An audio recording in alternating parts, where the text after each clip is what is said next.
We have some special things happening tonight, obviously. Joining us at the tables tonight is Malika Lim and Kyle Higgins. Kyle, welcome. I don't know what I'm in for. Well, thank you for creating a world that's like really, it's gonna be really fun for me to have some fun in it, so thank you for that. We're not gonna give away who these guys are playing just yet, and there will not be bugs on the screen for them because our system can't handle this many players. We didn't build the system to hold this many players on the back end. The game system can handle it. Great, just make PZ feel bad. He does as much as he can, you know? I don't have enough screen reels. We don't have it, yeah, that too. We do what we can, but so once their names come up, the mods can just capture them and make sure that they're replicated in the chat. So this is how it's going to go down tonight. We're going to be playing a game. It's Power Ranges HyperForce. I'm sure a lot of you guys already know that. Malika designed this game, and she's going to be at the player table for the first time tonight, which is exciting for me. I've been instructed that I'm not allowed to kill her, so... What? Really? Yeah. You should have not let me know that. So that means he's okay to kill all of us. Wait, but if he's been instructed, that doesn't mean he has to listen, right? That's true. I can always break the rules. I don't have to come back and do this again. Then it's your job to pick up the pieces. So whatever I break tonight, you have to fix. That's the great thing about this. That's a shattered. Are you raising your hand? I don't like this. Guys, take notes. This is great. This is a great start. Question. Who am I again? Where am I? Is that a euphemism? What is my objective? Wait a minute, you're asking for a recap? Yes. Well, let's leave it to the master. Well, first we have to do an intro and all that wonderful stuff, and I'll give you guys some really quick pointers on supporting HyperRPG. I'm excited to be trolled by Vesper for the entire episode, and me hurting Vesper as much as possible to see. You raised your hand. Yeah. To ask a trolly question. Don't anger him. Every single 30 subscribers to HyperRPG, we do a giveaway here on the channel, and you guys can hit that, no problem. And tonight we're going to be giving away comic books. First giveaway, because we're going to hit more than one. It could be this wonderful thing, signed. We picked this up at Emerald City Comic Con. Ready for someone, a lucky individual in the chat room. But you know, we'll go ahead and throw in, you know, this nice Rocky and some comic books signed by the cast because that's gonna be fun. And a lock of your hair. What's that? And a lock of your hair. Now, how do you do this? Do you sign up as a DM, dude? Yeah, you make it so weird. More hair to give than others. Hey! I got it. A free night stay in the HyperRPG. Free nights. Just helping you get more subscribers. I live here. Zach's like, please, That's not okay. Wow, man, this is gonna be fun. So, the other thing that you can do to interact with the show is, well, there's a couple different ways. One of which is you can give energy. Now, you will notice if you've been using the app to give energy, our special guests for the first time are not in the app, and that's because they won't be playing Rangers tonight. So you can't give them energy. So bummer for you guys, but you can give our Rangers energy, and they're gonna need it. A lot. Yeah, we are. Give energy to ones that have OP powers. I don't know. Actually, that is not a bad strategy. You don't need to give any energy to Chloe. Her battleizer is super useful. She's kind of broken right now. We need to rebalance the game for Chloe. No! And but if you scroll down from the Twitch page, you can sign up. You can link your Twitch account. And if you don't have a Twitch account, which this is something Malika and I noticed at ECCC, the amount of fans of this show that we meet that don't have a Twitch account, they watch at home by going direct to the page, but they haven't even signed up. Sign up, join us, talk to the other fans in the chat. You should just become one of us. Yes. Become one of us. And when you do that, you can link your Twitch account to the app that Pillowzack made right under the player and go out on missions, earn energy. And Cameron updates those, and you'll find little secrets and hidden stuff in there. It's a lot of fun. And when you earn that energy, you can give it back to the players during the show. That's one way to help. The other is you can actually make tips to the channel with hashtag super, hashtag mega, or hashtag ultra. Hashtag super gives you a +2 to your attack roll. Hashtag mega gives you a +2 to your damage roll. And I know I told you guys this in the email about tonight, but you're gonna wanna use those megas. Often you forget, but tonight you're gonna wanna use them. You're gonna need the extra damage. And ultras allow you to roll a d6. For damage and rolling, right? Exactly. You can add it to both, which makes it pretty ultra, pretty OP. So that's the other way that you guys can incorporate. They're definitely going to need it. And that's pretty much it. Yeah, we are not, as the chat room's saying, we're not a cult, but one of us. One of us, definitely. Do you guys have anything you want to add before we get started on this crazy journey? How's my hair? It's good. Okay? It's really good. Does the chat room approve? Or? Let's get a poll started, guys, if you want to No, vote. don't do that. We could definitely find out how the internet feels if you want. That's my job.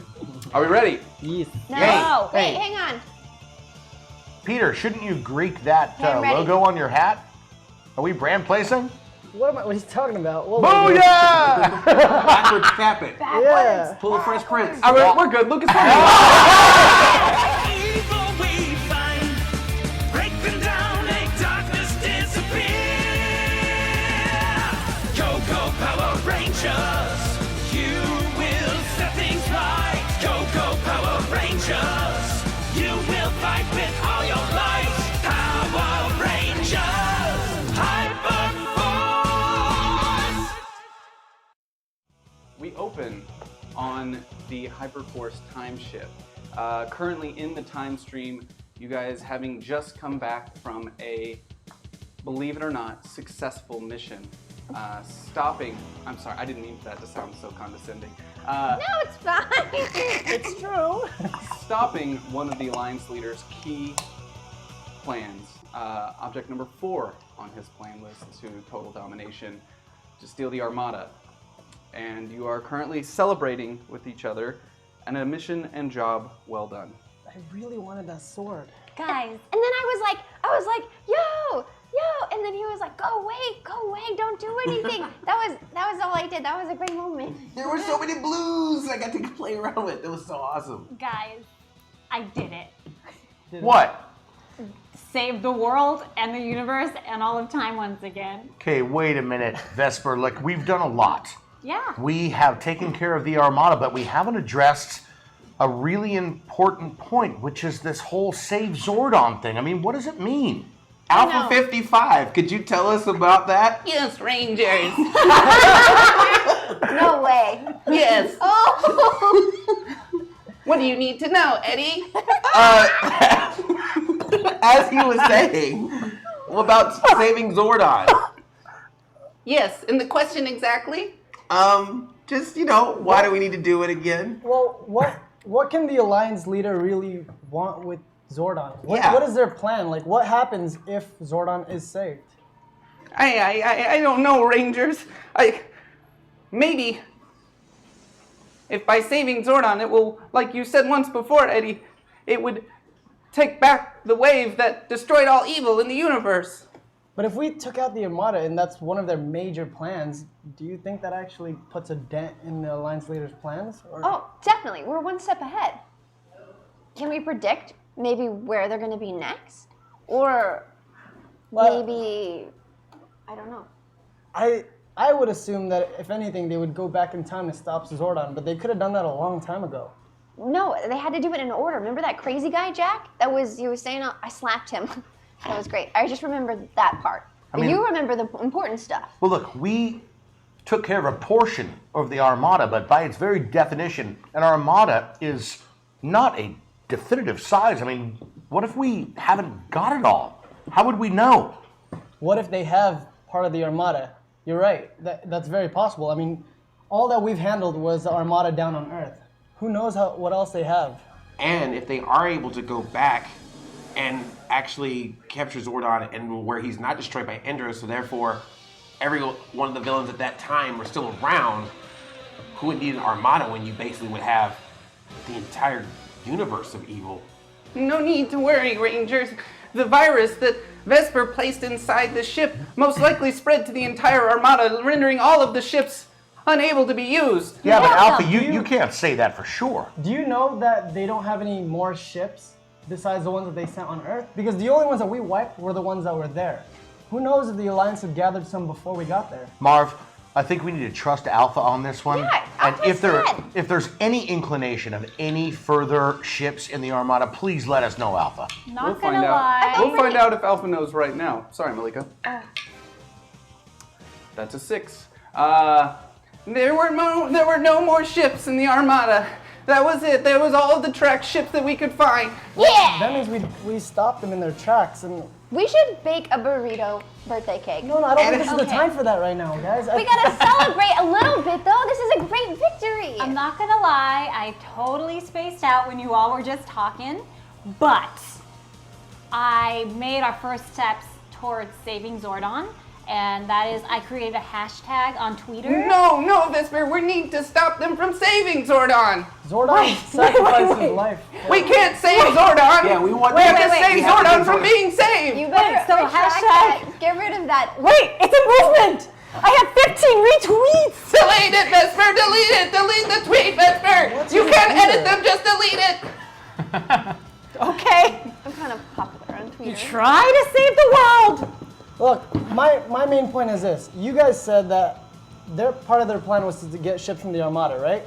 And I'm assuming that they would have needed to do that before they got Zordon so that they had a ship, a fleet of warriors. If we stop them from doing that, they're going to be significantly weaker. But where are they going to go next? Well, if they save Zordon, the wave will not happen. And all of the villains from the pantheon of evil will come forth, and they won't need ships, Marv. Creator Repulsa, Lord Zed, Divatox, Astronema, Pumpkin Rapper, everybody. So what can they do? If the Alliance leader saves Zordon, in theory, it would create a new history from that point forward. 3017, as we know it, would cease to exist. It's like when we went to Corinth, like how that was a different universe. It could almost be like a completely different timeline of evil still reigning supreme there. Well, what I want to know is what are we supposed to do next? We have no other clues. We know that they want to save Zordon. We've known that from the start. We don't know where to go from here. I got you, boy. I deleted that twit, and I twitted a new thing. Hashtag find and obliterate Zordon. Yes, that's correct, Vesper. We must find and obliterate Zordon. We can't obliterate Zordon. We Obliterate! have to sacrifice himself. We can't change the outcome of that. Alpha 55, is there any way to find out where the Alliance leader could possibly be? Do we have any means of tracking him? Any At the energy moment, reading? no. We have to figure out where he might strike next. But we need to keep an eye on the time stream. We know that if they're actually able to exit the time stream, that will exponentially increase their ability to travel. Right. And that is a big problem for us. And we should probably Jack, can you roll I'm going to have you roll a kind of a research and perception die for me with a difficulty of 4. Daijobu, Excuse me. I have 5. Okay. You remember from your research that you were doing and the conversations you had with Jin why these guys were on a mission with Santa, that there wasn't just one time ship that was taken. There's one time ship that you're tracking, but there were other time ships from Time Force that were taken and they have not been able to track down. That is true. I remember that. Well, that would have been convenient to know.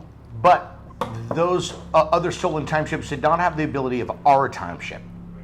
So they can't jump into the hyperspace. Are you okay?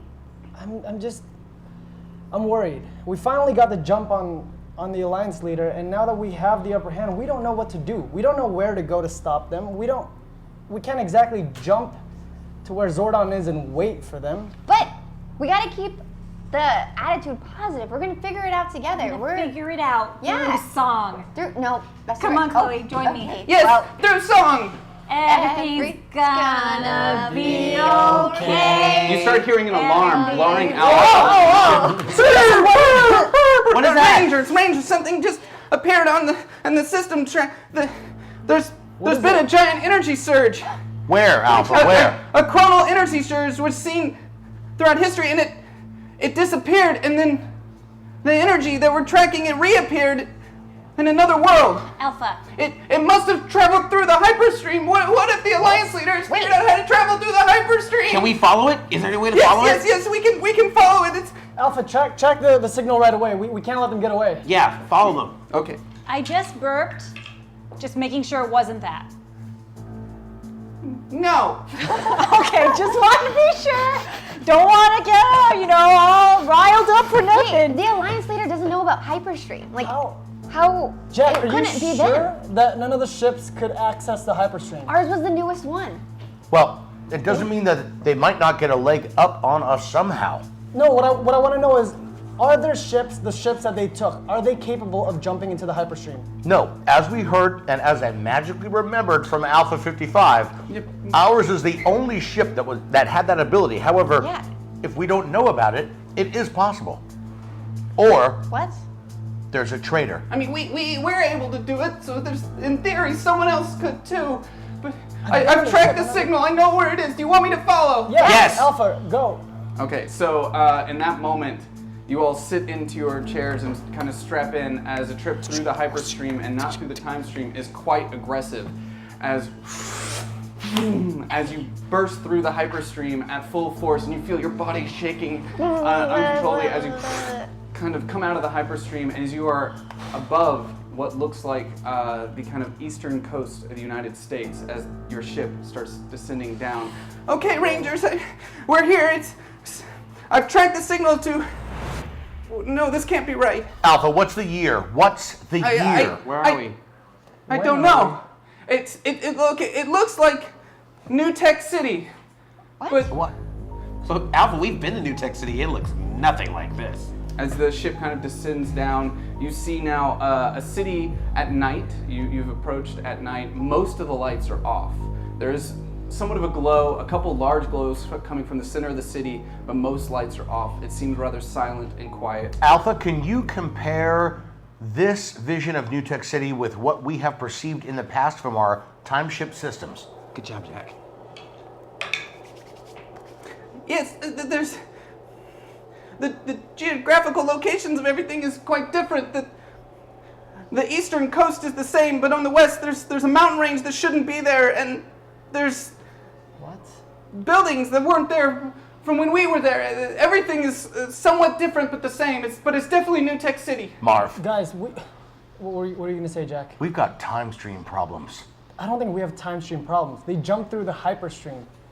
For all we know, we could have jumped to another dimension like we did with RPM. Dun dun dun! Are we in Corinth? Or are we in the same timeline that Corinth is in? No, none of my readings show that we're anywhere near the RPM era.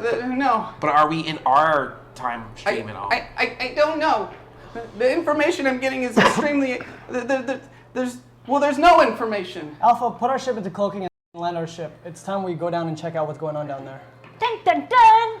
This could be two possible things. We could be in an alternate timeline just like we went to Corinth, or something could have happened in the past that has affected the future, and we are in the current timeline, but things have changed.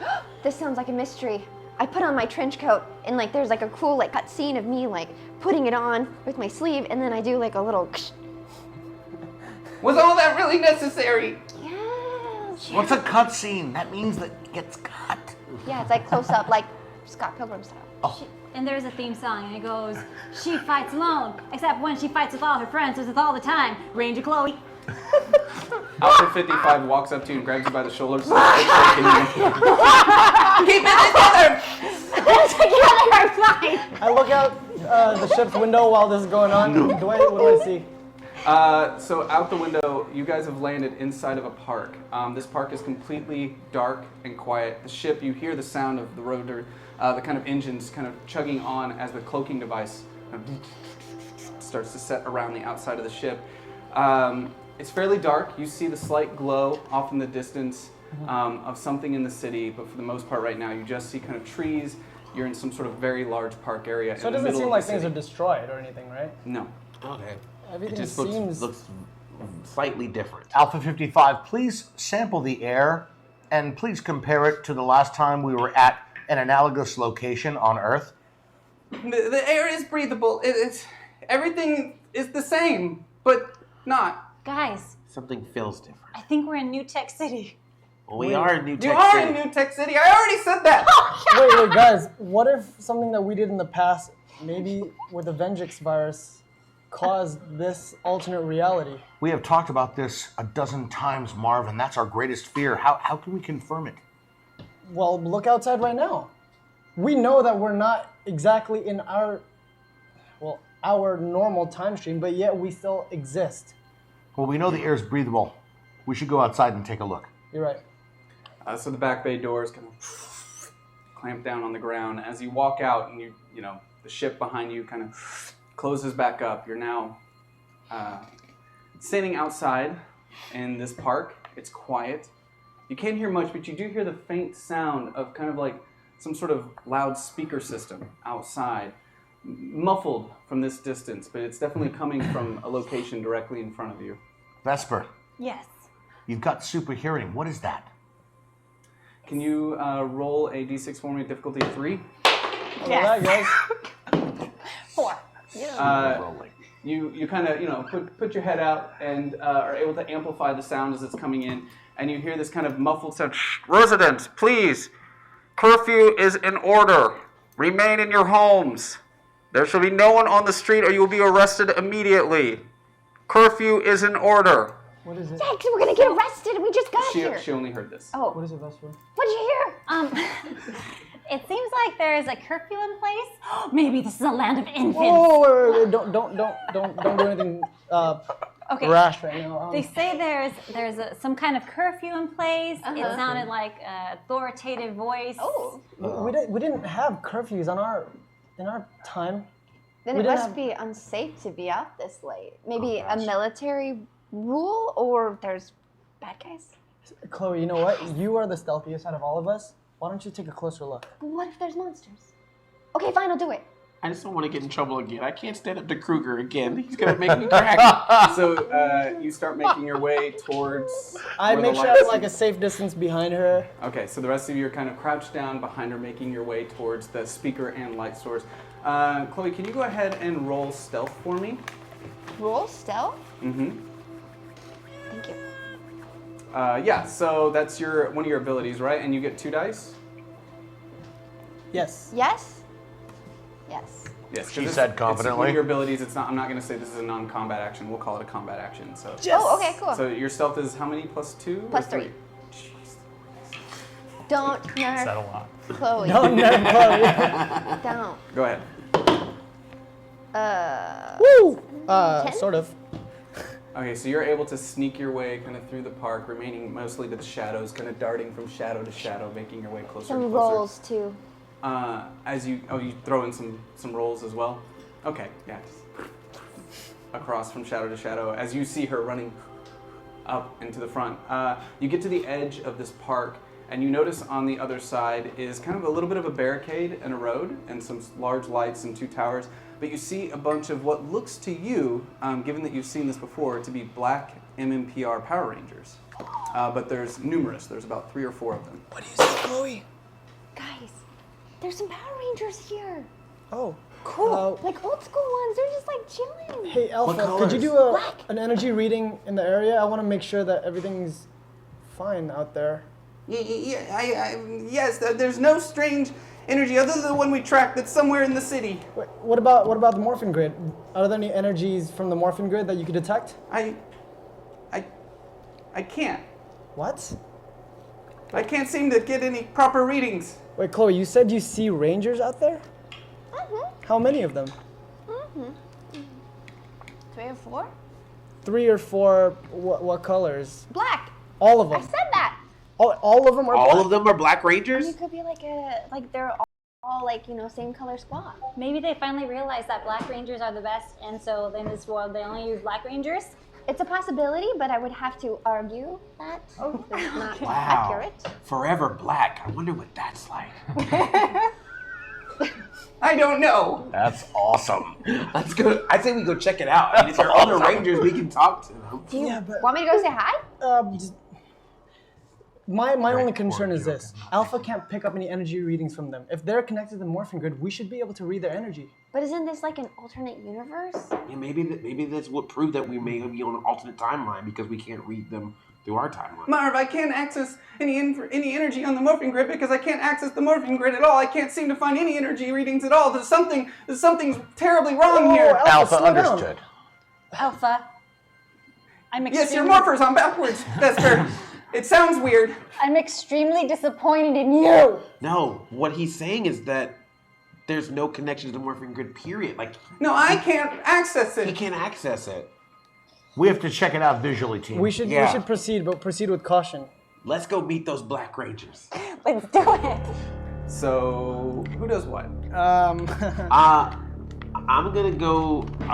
I'm gonna go join Chloe. I'm gonna move towards Chloe, but in stealth, or trying to be in stealth. Well, can you go ahead and roll 2 dice for me? Oh, to be stealthy? Yeah, you don't get a stealth bonus. Oh, jeez. Dag. Yay. Ooh, lightning bolt for 10. 10? Great. Yeah. So you kind of like start making your way through, and as you take about 3 steps, a light just hits you, and you're standing in the middle of this light out in the middle of the park. Oh, I wish I had stealth. From the towers, boss? From the towers. Guys, I think I've been noticed. I look up at the tower and I move back to my hiding place. What do I see anything? You see a black, to you, MMPR ranger in the tower. Where am I? Is there a You're bush up here? in front of them, Okay. closer to the barricade. Is there a bush or something? You are wherever you want to be as you're in stealth. I'm in a bush. You're in a bush. Great. I mean no harm. Whoever's shining light on me. Hands in the air, drop to the ground. I'm just a citizen. To the ground, drop to the ground. Okay. Remain where you are. I really want to know why you're stopping me. On the ground. All right, guys. You're the only one out there, correct? Should we Sure, stop I'm the only one. Yeah, I'm the only one out there that you're shining a light on. Then why did you ask why are we stopping you? Was that in reference to the color of your skin? Was that a joke, sir? What? Are you trying to crack jokes or be smart with me? I could use some help, guys. Coming. Wait, Vesper, please don't go. We don't know what situation it is out there yet. I don't want to be Kruger again. Eddie's out there. I want to protect him. I want to run out and Jack, we should help, make sure- and help Eddie out. Okay, so how do you do that? I What are run you out doing? into the spotlight and I say, On the ground! Get on the ground! dudes! You said there was no one else out there. On the ground now! At this point, you start seeing the 3 or 4 that were in front of the barricade moving their way forward. You now know of the one in the tower that has the light on you that you can see. So we'll say there's 5 total that you can see at this moment that have been tracked. But the 4 that were in front of the barricade have started running directly towards the 2 of you with their guns drawn. I'm not getting down by the way. And I would say you notice this first, that something's a little off in this situation because the guns that they're holding look very militaristic, and their outfits seem to be they have padding and extra kind of armor around them and very un-Power Ranger-like as they start moving in unison towards Chloe, what do you the 2 of see? them. Stay in cover, Marv. Guys, I have a bad feeling about this. I don't think these guys are rangers. Don't reveal your positions. I'm in a bush, but guys, they have real guns. Copy that. Okay, and they have crazy armor. Eddie, Vesper, make sure you just... Wait, Vesper, abort! Like, do what they say. Do what they say. At this point, they're coming up very close to you, guns drawn, on the ground, Do on we the ground. notice that their outfits are... At this point, they're close enough. Despite the light kind of hitting you is very blinding, I would say that gives you a disadvantage, but probably not you. As you're looking through the light kind of at them, you're starting to see that they don't look right as they have guns drawn on I you. mouth to Jack and Chloe.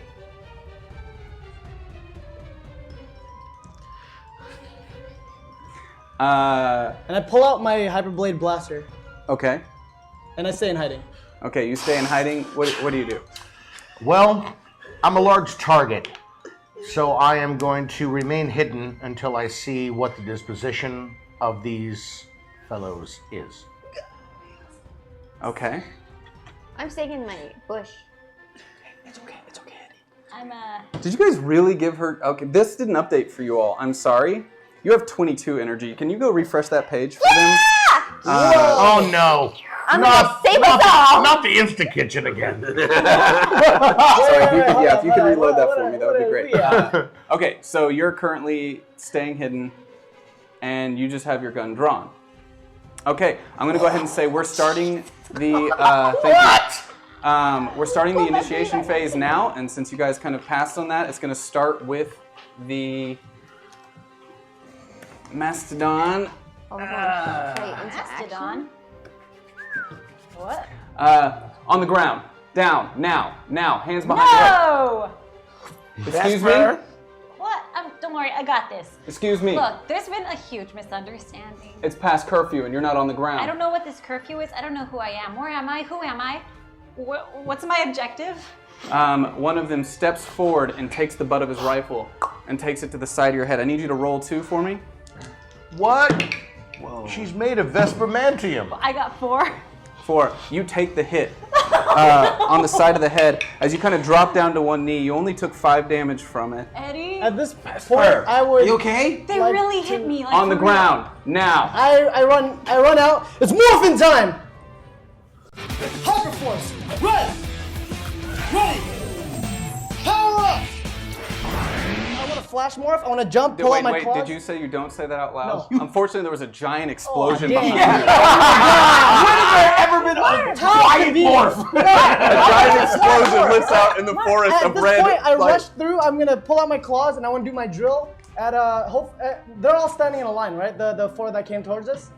Yes. Okay, I want to drill through them as they attack Vesper. Okay, so you're gonna kind of I run want to. through. I want to. Since I'm coming from a hidden place, I want to do a lunging strike to do +1 to attack, and I want to lunge and do a drill to hopefully knock them out of the way to give these guys some more because space. there are currently right now 3 of them on them. Yeah. One of them stayed back a little bit, kind of watching the perimeter. He sees you first. Go ahead and roll 3 dice. Okay, and You're gonna succeed that. that is gonna be a 14. Great, I rolled 2. So you hit them as you spin through the air, flying sideways, immediately knocking them back out of the way. The other one on the radio walkie, we got a disturbance down here, back up, back up! Guys, go in. These are not Rangers. You have to give us a heads up. We're a team. You can't just run in there and do that. I know, but her life was in danger. They have guns pointed at her. Chloe, it's time to go. They hit me in the head with the butt of a rifle. I was This- hit with the butt. This is not the time for this. Guys, go in now. Marv, who you throwing it to? Chloe. It's morphin' time! HyperForce! P! Ready! Power up! Now I'm morphed. what do you and the 3 guards, all 4 of them are on the floor? 3 of them got knocked down. One of them was behind on the radio calling for Oh, backup. I did 10 damage by the way. Yeah, they're staying down. Okay, then I run up to one that's on the radio, and I do that really cool, awesome thing where I run up his body and then grab him with my legs and then throw him down on the ground. So you kind of run up, around, Yeah. legs down, Boom. throw him And- to the ground. Go ahead and roll 3 for that. Jack, this seems to be some sort of police force. We have to disable them as fast as we can. You understand how to do that? Copy that. Got it. I got a 5. Great. As you go run and kind of jump up, he immediately ducks down and starts shooting at you in the air as the bullets do miss, going up kind of through your legs as you're in the air and you fall and kind of roll to the ground. Call to the next player. Who's up? Jack. I'm going to make a Jason David flanking maneuver. Great. I am, because police and militaristic people are often oriented in a linear sense, usually along a defensive line or a Maginot, as they say in the business.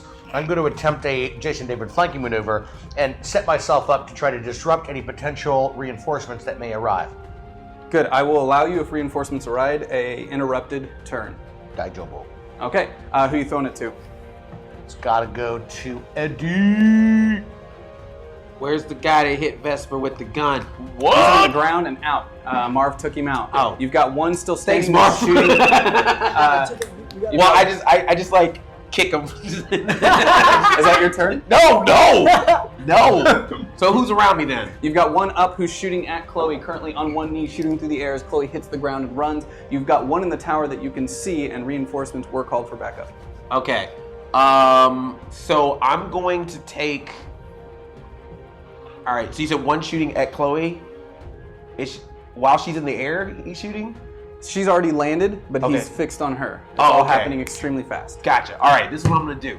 I'm going to run to the one that's shooting at Chloe because I can't. We need her. We need her for that battleizer later. So I'm gonna Is that all I run. am to you? Just You're a battleizer? you're more than just a battleizer. You're a bud. Shut up. Elizer. So I'm gonna run over to that guy, grab his gun Okay. because I'm gonna swipe it from his hand, and then I'm gonna fling it like a boomerang to the guy in the tower and try to hit him in the head with it to knock him out of the tower. Okay. Well, you are unmorphed, so go ahead and roll 2 dice. Oh, wait, can I also morph when I do that? Eddie. Okay, if you do this, I'm going to penalize you for doing 3 actions in one by saying that the Mastodon's going to get 2 turns. Drive a hard bargain. Oh. Going for it. Okay, go Let's ahead. do it. We can take him out. We can do it. It's morphin' time. HyperForce. Blue. Ready. Power up. 3 dice. All right.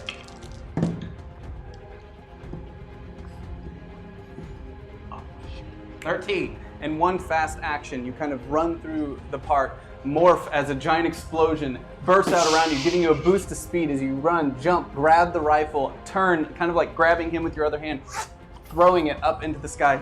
You see that guy's head just kind of fall as the light goes up into the air and is swirling around into the sky. Yes. Bullseye. Good job, Eddie. Woo! That's So a you're- thin blue line. You're gonna have to throw it to Vesper on this turn. That's right. Nobody mespers with Vesper. Teach him how it's done. I'm a little dizzy, but it's Torfin mine! HyperForce. Flat. Ready. Power up. Backwards. All right. What am I doing? So the ones that you spotted are no longer, they're all knocked out. Okay. But it's safe to assume there's probably another one in the second tower. I'm gonna run towards the second tower. Okay. As you make your way up there, you start to hear the sound of gunfire. Can you go ahead and roll for me? 3, right? Boy. 4, 5, 9, 10. You start dodging through the bullets as they hit the ground around you, and you dart directly up to the tower. I'll go ahead and give you an action if you want on that tower. Sure. I want to. How sturdy is that tower? Is it like? I don't know. held You're a up, ranger. like- is it a building or is it like? I would say it's more like a military type tower, Yeah. and that it's like kind of aluminum rails. I want sticking to up. cut. I want to slide through the aluminum rails with my Cerberus disc. It can be thrown at multiple enemies, and I'm going to consider each leg of the tower an enemy. So Captain American in around there. Ooh. I mean, on brand rangering it around there. Yeah. General USA, sir. Yes. So it's a 2 energy cost with automatic 10 damage. How much is that? 2 energy cost? Yeah. Thank you. Go ahead and roll that. And 3. I'm going to super it. Okay. So that's 7, 8, 9, 10, 11, 12. Yeah, that works for sure. You guys are gonna love me jamming because your rolls are gonna be very successful most of the time. And Thank you, Curse. yeah, thanks, Curse. You throw that disc, it's ting ting ting ting ting, and the whole tower rolls, and you hear someone up top yelling as shots kind of go up into the air, and the light that was up in that tower starts again sliding through the air as it comes crashing down to the ground, and you see his body kind of roll out onto the ground. That was that. But he's okay, right? Definitely. Yeah. Just unconscious, for sure. And so we've pretty much like knocked out most of them but the ones that we've seen only. that you've seen. All right, guys, we got to take this time. These guys started shooting at us regardless of what we were doing. You hear the sound of shots in the distance God, as you I hear don't- things hitting the ground around you. I pull out my plasma restraints. I shackle it on one of the knocked out Mastodon Rangers. Guys, we gotta get moving now. Now we gotta go into hiding. Let's go. Now, I'm not joking. Take it. Yeah. I get, somebody help me with this. if you This remember guy's my heavy. deal, if you remember my deal with Oh. What? Eddie, there are 2 actions that are about to happen here for the Mastodons. Before you can get away, you kind of turn and see from the back lights on guns moving through the park towards your general direction. You can see 4 lights from that direction. On the other side, there are another 4 making a move in from further in the barricade, but you, sir, get an action to interrupt that movement if you would like. Indeed. It's morphin' time! HyperForce. Yellow. Ready. Power up. I deploy Mjolnir. I mean the Krius hammer. On brand, yes. In an attempt to move my hammer on a circular trajectory through both groups of opposing forces. I'm gonna say, for the sake of this instance, they're too far apart for that. Just the one that you were set up for an ambush on. All right, I'll hit 1. Okay, so go ahead, roll 3 die. Oh, trees. I've got a 9. You go to swing as a shot under your arm hits directly under your arm, making you drop the hammer. You only take 3 damage from this. Oi! As you kind of drop the hammer down on your swing as it kind of let it go and it slides across the ground.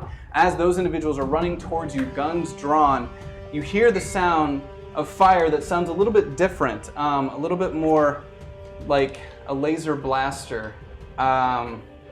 as a Captain Hicks appears from outside one of the buildings. You wouldn't know his name, but Captain Hicks appears and starts shooting on the 4 individuals that are running towards Jack. He's attacking our opponents? He's attacking your opponents as he kind of moves between 2 buildings on the backside of the 2 towers that have been knocked down. As those are coming up the street, that force of 4 that are now getting ready to shoot at you after you dropped your hammer, he kind of just pops out from around a building and starts returning fire. Has he noticed, this newcomer guy, how does he react to us? How do you react to them? With a sly smile and a catchphrase line like, I look at him like, wow, he's so cool. and I thought I was gonna miss my workout today. What's going on? Who's that guy? Whee! I don't know. I hope he's not sexy. All right. Jack. So, do you... Think your best 80s Michael Bean. Never mind. So Okay, so, do you want to fire at the 4 that are coming up the street? what are my alternatives? Well, there's behind you are the Rangers on the ground. You see Marv handcuffing one of the Mastodons, and you do see off in the distance. You were able to scout.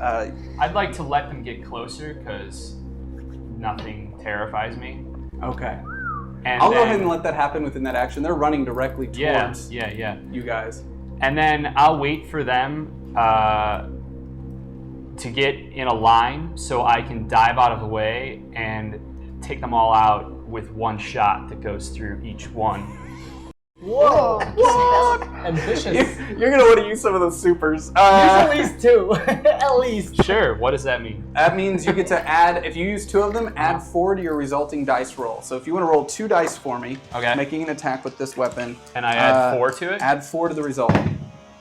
I don't know what that one is. That's a 6, right? Oh, great.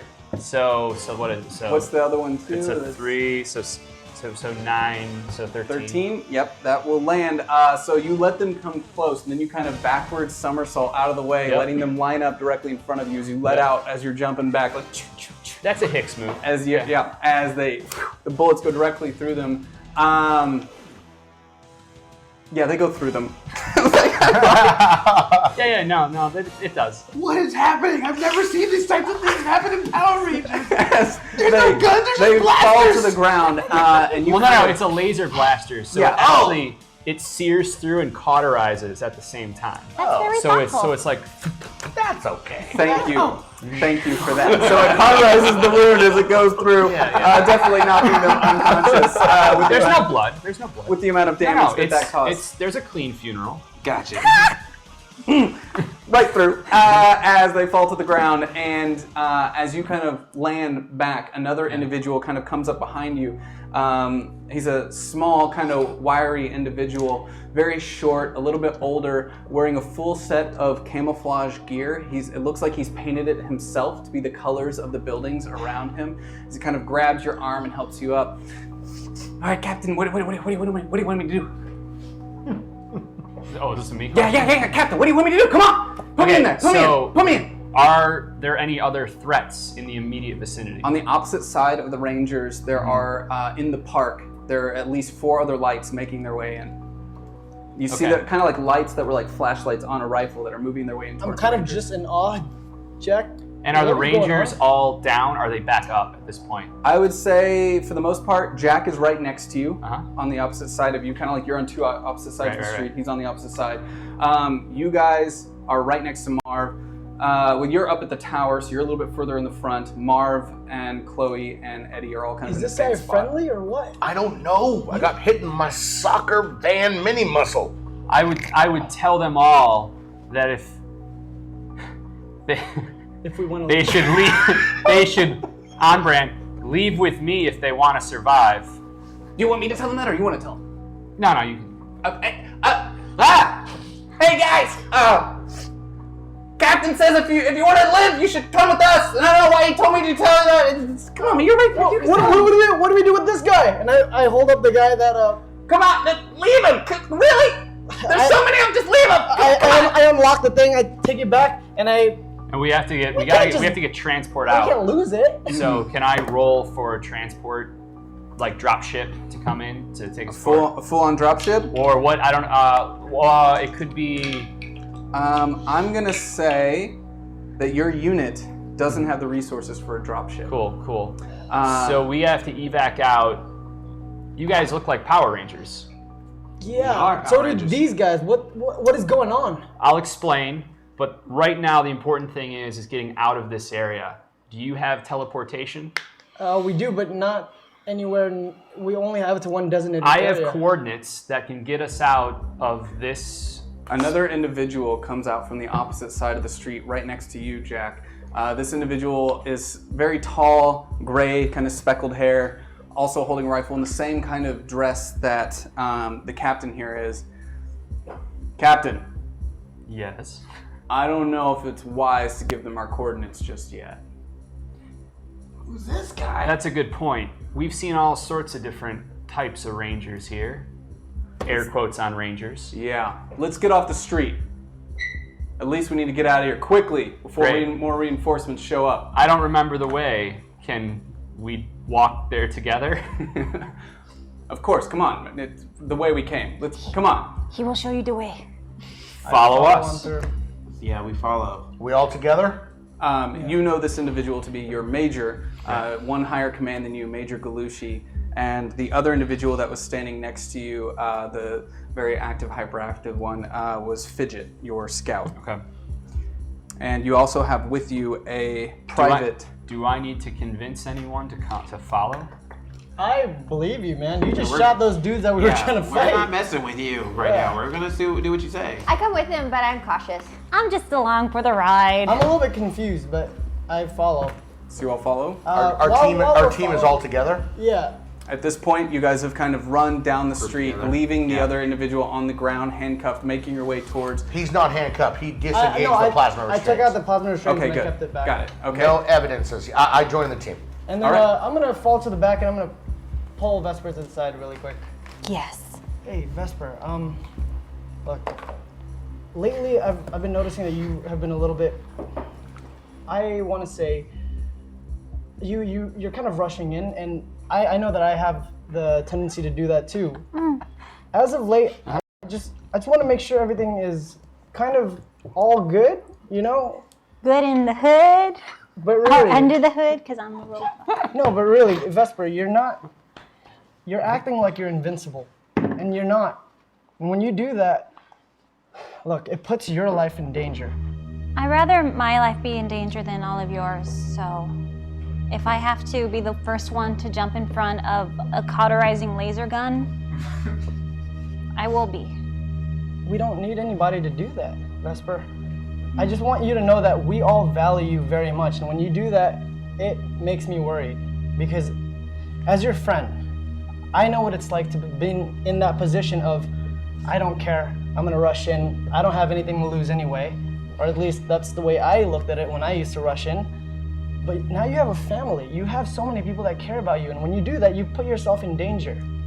I guess I just thought, because you guys are my family, I want to prove to you guys that I'm worthwhile, even though I'm not completely human.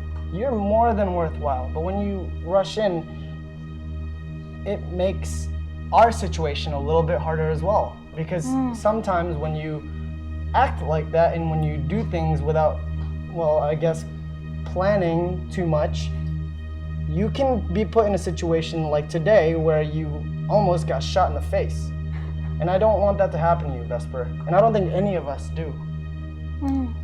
Okay. Do we all hear this? We need to go. Let's go. Well, I thought we were following. Yeah, you guys are following. You guys you held back a little bit with the group.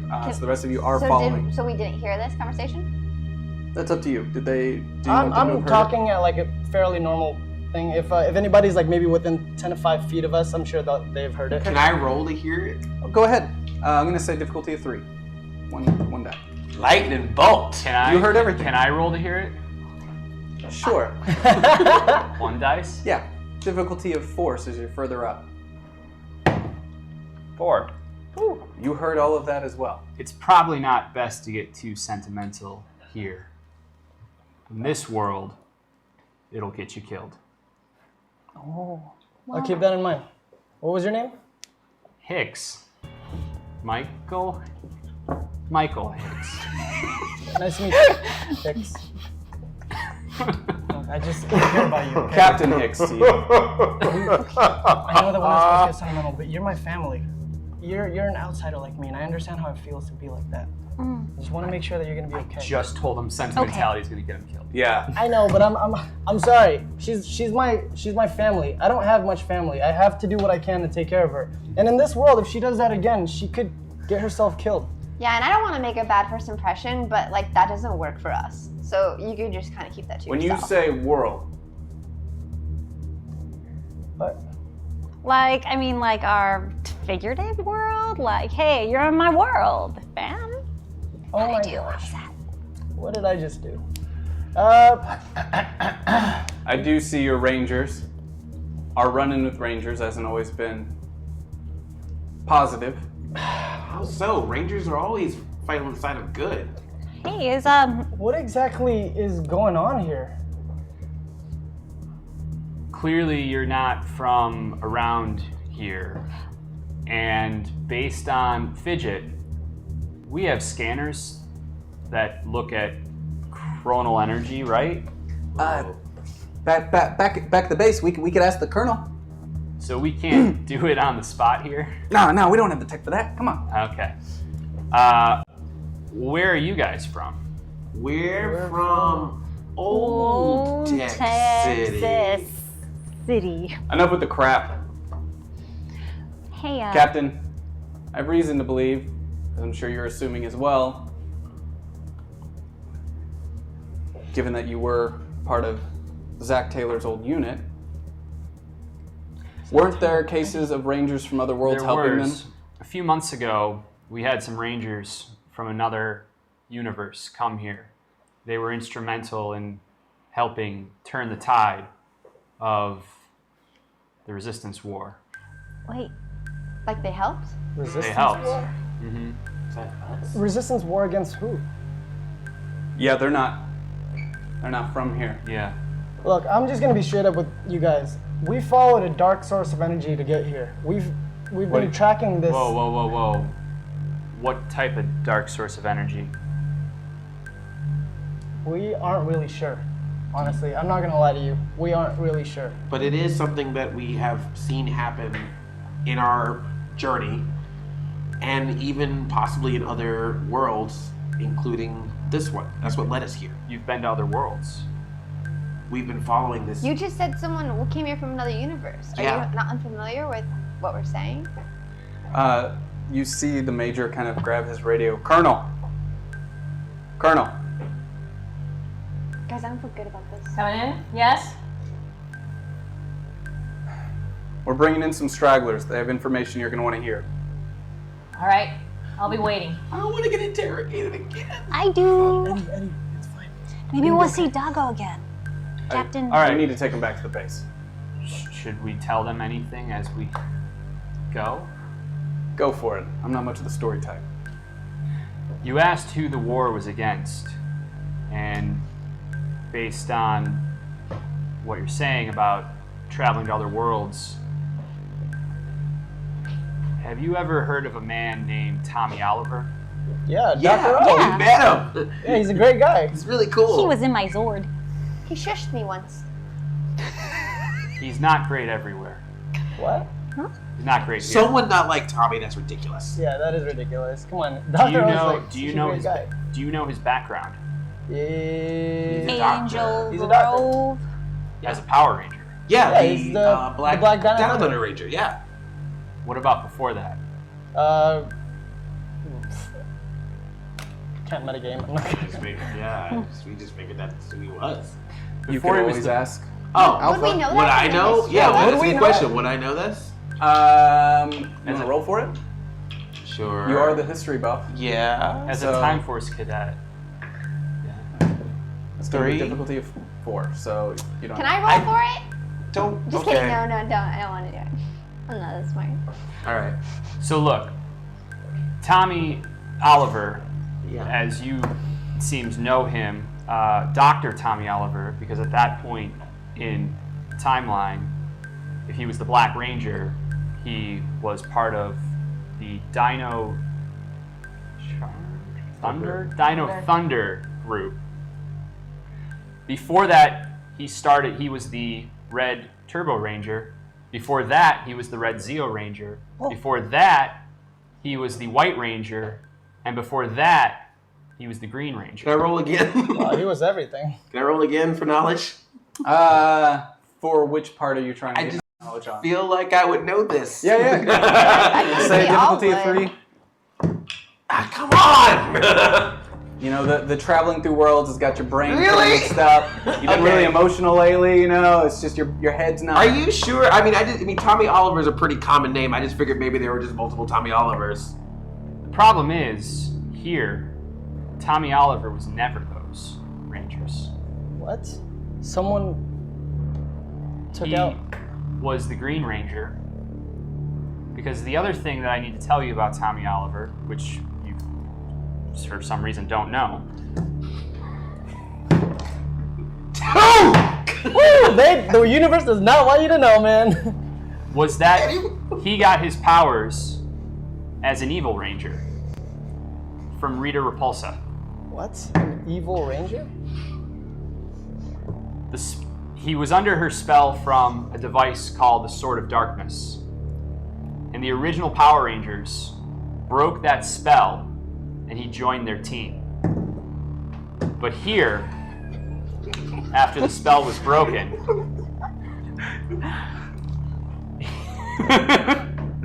can you keep rolling? No, please tell your story. How is it mathematically possible to get 2, 5 times in a row? How many times have you rolled? I don't. No, continue, No, please. please tell your story. Let's continue. Here, after the Rangers broke the spell, he didn't join the team. He chose to stay with Rita. What? Why? Now I remember. Well, everything he's covered was stuff you would have already Yeah, known. So at this point, it's a you already different, got it. it's a That's different okay. history. Okay. So you wouldn't know what he's talking about now. But yeah, I don't know this part. There was a great war, and the Rangers here put up resistance. But the world, over the years that the Green Ranger and Rita worked together, took over the world. And in the last stand at the command center, the Rangers worked. Let's see if I remember this. At the last stand at the command center, the Rangers were faced by a collection of the greatest monsters and enemies that Rita and the evil Green Ranger could put together in a huge assault on the command center to tear the whole thing down, destroy the Rangers, and destroy Zordon. But not destroy. Did they destroy Zordon in a way where he released energy to make everyone good? No. Oh, no. destroy. They destroyed they slow bled him, right? Oh. Wait. So Zordon is dead? He is here, yeah. Wait, so did This makes no sense. And so's Billy. And Jason, because in that last ditch effort, Ninjor worked with the Rangers to create a new source of energy, a new Ranger, powers for the White Ranger, to imbue them to Jason so that he might be powerful enough to stop Tommy, Rita, and the forces of evil. But during that power transfer, Tommy made it inside the command center. He destroyed Jason, shattered Alpha, destroyed Ninjor, and took those White Ranger powers for himself. And they merged together in a swirl of dark energy with his green powers, and he became a new type of Ranger. Well, how do we know you're telling the truth? I can't believe Look that. around. Lord Draken is his name now, and he has been ruling this world for the last 20-some years. So what were those Black Rangers that we just saw? The Rangers fell that day, and Lord Draken took their power coins.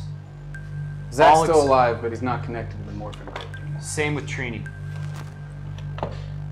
With those power coins, Lord Draken was able to create an army of sentries, siphoning their power, each power coin off to however many people he wanted.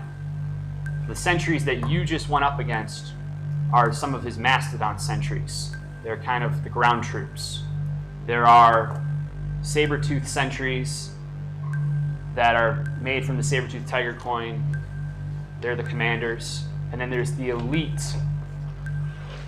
Tyrannosaurus sentries. I just call them the red sentries. It's easier that way. So the black ones are his hip-hop kiddos? There's a lot of them. This is so This wrong. doesn't make any sense. This isn't right at all. Wait. Everything about the power of Power Rangers is supposed to be used for good, and you're telling me that there's an evil Power Ranger with the merge of 2 power coins and that he's using other power coins to create an evil army? This is not how Power Rangers is supposed to be. A few months ago, Lord Draken carried out our intel. Wait, You were there. I was there, yeah. A few months ago, 2 Rangers came from another universe, Billy and Tommy Oliver. It was early in his career as a Green Ranger, after he turned good. They came to this world powerless, met up with us as a part of the Resistance. We call ourselves the Coinless.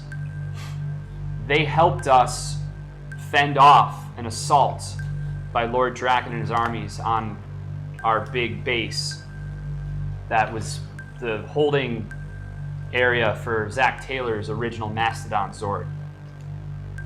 In the battle, Billy, that world's Billy and our Trini used the final power coin that Lord Draken did not have, which was this world's Billy's coin, as an EMP to wipe out the powers from a section of the assaulting forces, including Lord Draken's powers.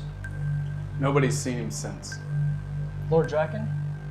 The Rangers of that world came as reinforcements, helped us defeat Lord Draken's, what was left of his armies, Well, and then transported back to their world. But now these armies are showing up again. they've always been here. They were defeated in Angel Grove. But there's The war is a worldwide. I'd And hate here to on break it the- to you guys, but Yep. this war is not worldwide. It's universal. We're from another dimension, and we followed a dark energy source here to this dimension, and this energy source is nothing like I've ever seen in my life. so something's come back through. I don't know what it. Let's go over it with the Colonel when we get there. We're not All right, and I necessarily of rank to be theorizing. I move to the back to Vesper again and I say, look, we didn't really finish our talk, but my main point is, think about this. When you go out there, think about what the you would cinnamon. want us to do. You wouldn't want us to go out there and risk our life for any reason, right? No. Just think about that when you do that. Okay. Because we care about you, Vesper. We don't want you to get hurt. All right. And then I fall Fidget back in kind of line. from in the front, like, I know, sentiments, I get it. Oh. you've been walking through in between buildings for a while now, and you've come to a large crossing between the 2 sets of buildings. As Fidget's in the front, looking back at you all, telling you, get down. As you start seeing these lights crossing and moving, and you hear the sound of radio chatter in front of you. This part of the country has something very different about it.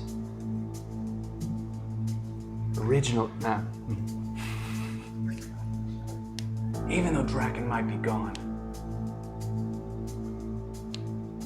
there's still problems to deal with. Power vacuum, if you will. Power vacuum. Scorpina. Why does she have a vacuum? Never mind. There's a lot of dirt to clean up. Oh, I didn't understand that. Okay, you're humoring her. Great. Jack, look, you know, I think because we foiled the plan for the Alliance leader to get the Armada, he might be coming here to gather the troops that he can get. Guys, just maybe an hour or 2 ago, Chloe was talking about cake.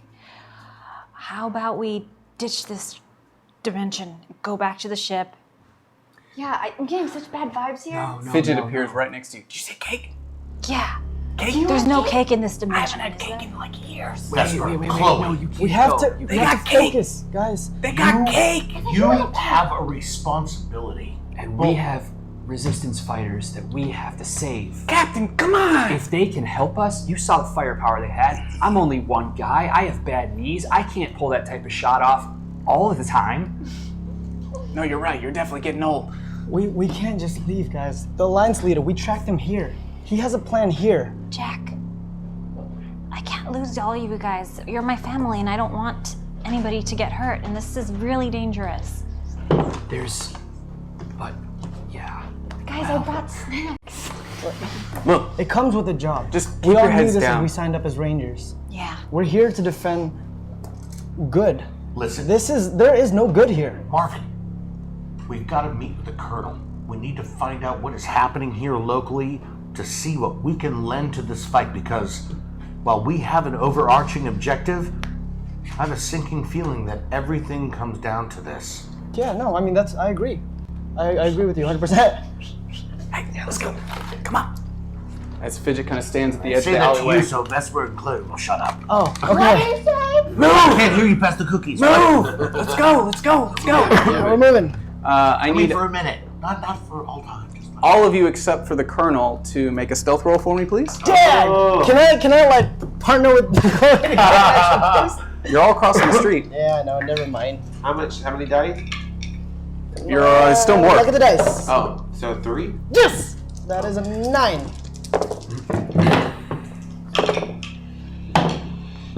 11. 9. 12.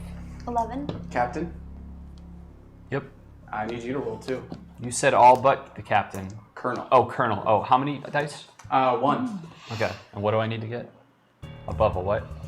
You don't know. Doesn't matter. You win. 6? Okay. You all make it through without being seen. When you get a 6, you have to be like, lightning bolt. You make it through without being seen as they're on the opposite side, moving their way down the street. It's obviously really tense between the soldiers of the coinless. You guys making the entrance that you did has put the Mastodon sentries on high alert. You can hear it throughout the city, the sounds of planes going overhead, or helicopters, mind you, transportation vehicles, things like that. Lots of radio chatter, lights in the distance. But you manage to keep sneaking your way through the buildings as you get to this kind of sewer grate. As Fidget out in the front lifts it up with the help of Private Rice and starts motioning for you all to go inside. All right, go in. I follow in. I pull Eddie back. Hey, I need you to promise me something. Sure. If it gets too dicey, if it gets too rough, I need you to promise me that you will not stay and put yourself in danger. Yes, but we're gonna be fine. We're a team. You know that. We're gonna work well together. But I know that Marv says that I rush in, but don't think that I won't hesitate to do that for you two. Look, as a ranger, I do agree with what Marv was saying to you. But as a friend, I do thank you for coming in and helping me in that time of need. Okay. And we're all gonna be here. All right, Buttercups, let's go. Come on, get out of the street. Inside. With the sentiment and shit. Get in there. Watch your mouth, young man. Yes. I don't know where that As you came say from. that, and he's got the gray speckled hair, and just, like he's got a scar that goes all the way across his face down to his chin. Yeah, but I'm Chloe, so I'm like, I remember what it was like to not be cynical. I don't. Let's go. As you get inside and you hear the sound of the sewer grate kind of crash behind you, you go down a couple steps and you go down this long kind of tunnel corridor with small lights kind of strung next to each other going through. And at the very end of this tunnel, there are two individuals standing with rifles guarding a door as they kind of open up for the captain as he kind of leads the way in, as Fidget, Private Rice, and Major Galushi all walk in, you guys following them.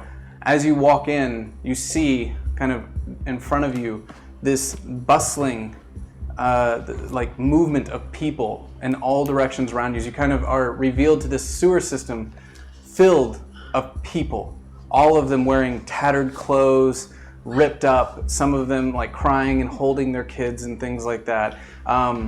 It's extremely, extremely rough environment for people to live in, but they are, and a lot of them.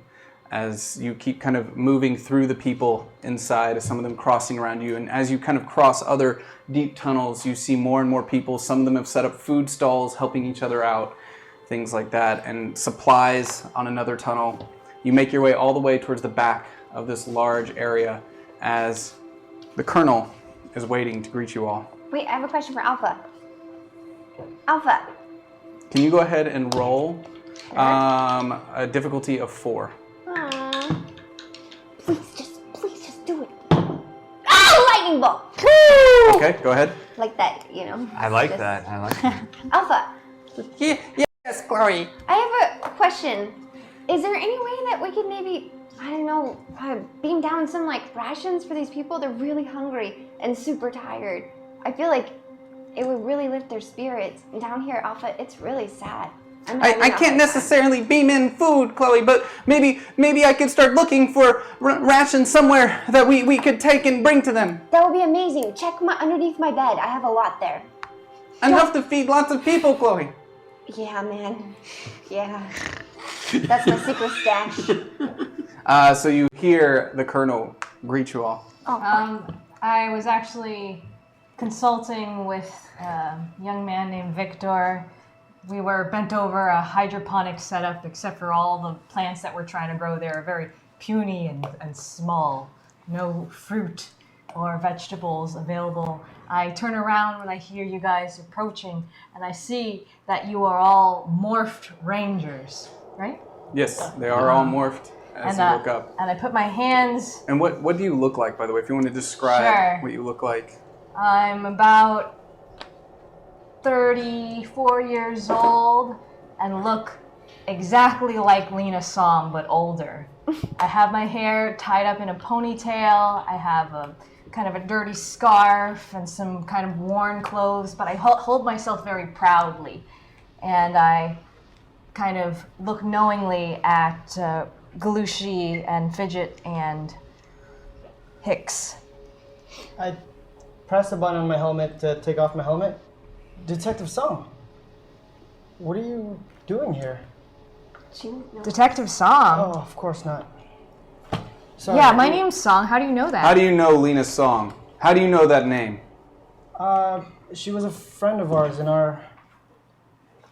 I pull everybody, the group that's you three and you together. Look, this is highly confidential, and I trust that you guys are either the leaders of this group or some sort of organization.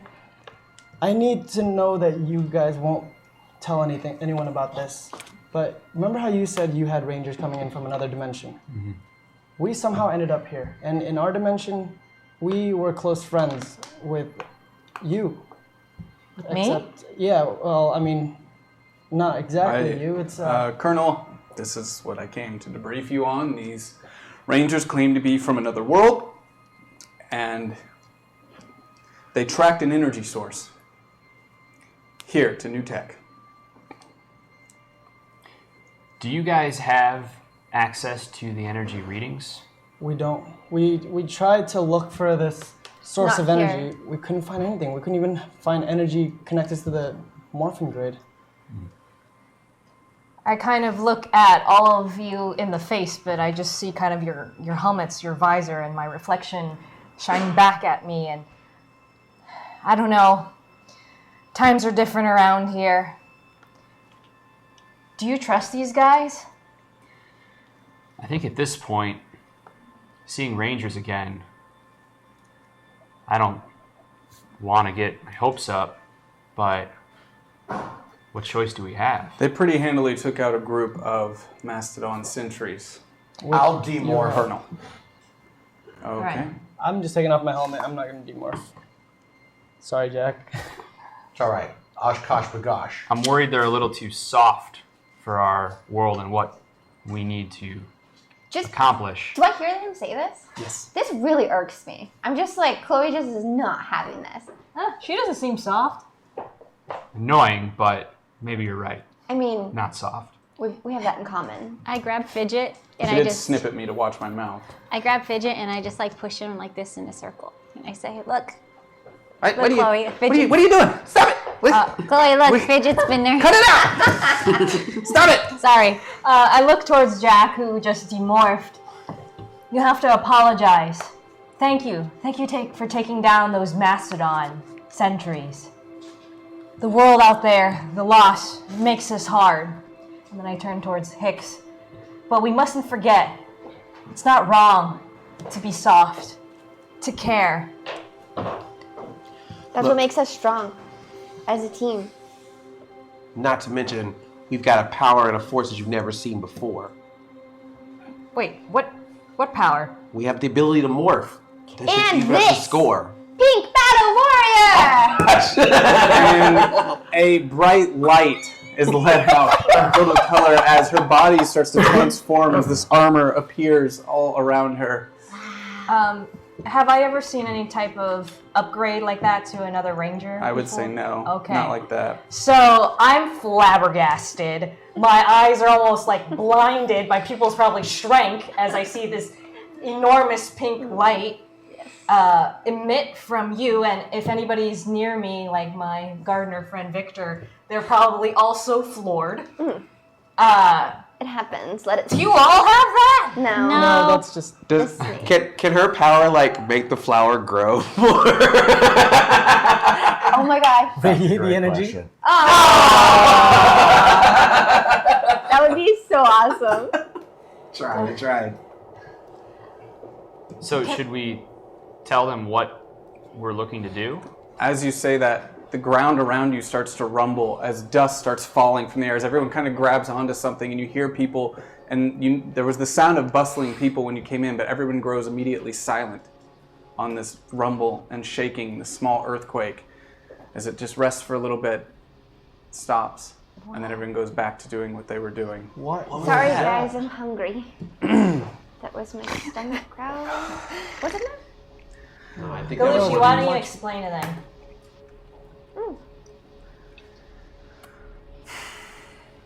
Colonel, if you want to share, I believe they could help us with the mission that we're set to do tomorrow. In the months after the Rangers I mentioned last time, who helped us defeat seemingly Lord Draken and a portion of his forces, in the months after that, the Scorpina, who had been transported here from that original Ranger team's world, she split from Lord Draken's command. And when I said before there was a power vacuum, it's Scorpina who was looking to take control. Now, the forces and the generals and much of the army, as well as Lord Draken's right-hand man named Finster 5, are all loyal to Lord Draken and his cause, even in his absence. But Scorpina wanted nothing to do with that. So Scorpina has taken a move for this city. Now this city is a ticking time bomb. What? And I Zach Taylor sent the captain here to help keep an eye on the Scorpina problem. and assess just how dire the situation really is. Well, we have a history with Scorpina ourselves. In fact, Do you want to fill them in, Colonel? Well, has Scorpina ever taken any of your friends? Any of Actually, your allies? yeah, me. She had me under like a love spell at one point. Like I fell in love with her. I think she's trash. Maybe something like that. 30 of our fighters, our soldiers, have been taken prisoner by her at the center of the city. Maybe our our missions are in line. I don't really know what brought us here, but it's got to be fate that brought us together. Hicks, Galushi, you saw these Rangers in action. Do you think if we team up, I they think we would be need them. enough to help us accomplish our task? If we can break the coinless out of the prison in the center of the city, we'll have an extra 30 fighters to help stop whatever it is Scorpina has planned. We know she has something in the works. We don't know what. We have reason to believe it has to do with the earthquakes that have been happening. Unlike Draken and Zed, who briefly ruled before him, Scorpina doesn't care if there's anyone alive left to rule. Draken and Zed seem to have a little bit of a complex when it comes to ruling and need people to be loyal to them and have a people to rule over. To feel powerful, you need people to subjugate. Or so we thought with Lord Zed and Draken. Scorpina just destroys everything. We're quite familiar with that. But she came to this city to take a stronghold position on the East Coast in a territory that used to belong to Zed. He held control shortly. Not for long before Draken could take over. Well, it sounds like we're gonna probably need to help these guys. It was At then. least save them from this prison. Yeah. What can we do? Would you like us to support you here? Would you like us to help you out there? Whatever you need. Shouldn't we go save those prisoners? Yes, if you could help us retrieve our fighters, their strength when we are together, then maybe we have a chance. I think it would be good to have us all together. Together we are more. Yeah. Together we are more. That's a numbers thing. I get it, Eddie. Math. Yeah, That's inspirational math. Vesper? Yes, I'm getting smarter. You are. You're my role model. Please excuse me for a second. I have to go check in So with somebody. there it is. Fidget will run you through the schematics of the prison. We leave in 6 hours. You got it. Alpha 55? Yes, Marv. Has there been an update on the energy reading? I can't seem to track it from here. We just know it's somewhere in the city. It's so large, it seems to overtake the entire area. Thank you, Alpha. Any update on the food rations, Alpha? I found a lot of things under your bed, and it was quite disgusting. Nah, they're still good, man. No, the bags were opened, and food was just left out, and things are going spoiled. Stop it. You need to clean up after yourself. I do. When you get back here, we're going to have a talk. Alpha, stop. I just turned it off, like, what are we doing? I can reboot him. Yes. Okay. And on that note, we are going to take a small break. And we'll be back in 5 minutes. Don't go anywhere. Yeah, darn.